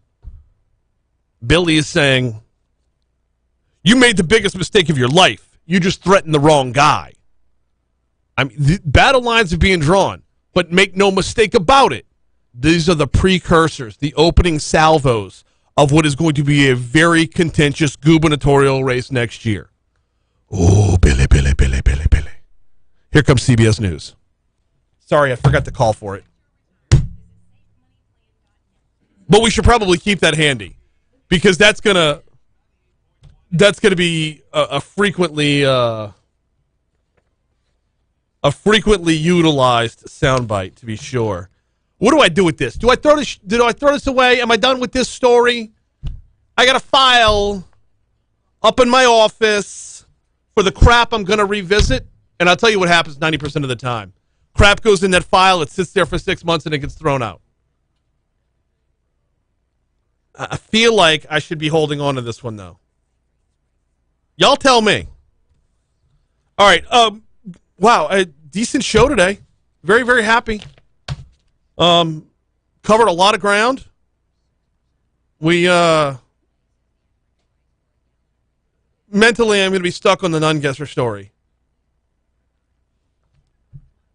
Because at the end of the day, I'm never going to get past the who, what, when, where, why, and how of the whole thing. And the real why. The how we understand. But don't overlook the where. Going back to the story. Dun, dun, dun, dun, dun, dun. Ah, crap, I got to get to a meeting. Where's my meeting's at Red Stick Social. I'm 5 minutes away and I got to be there by 9:30. All right. Going back to the story, Billy Nungesser was talking at, where does it say he was?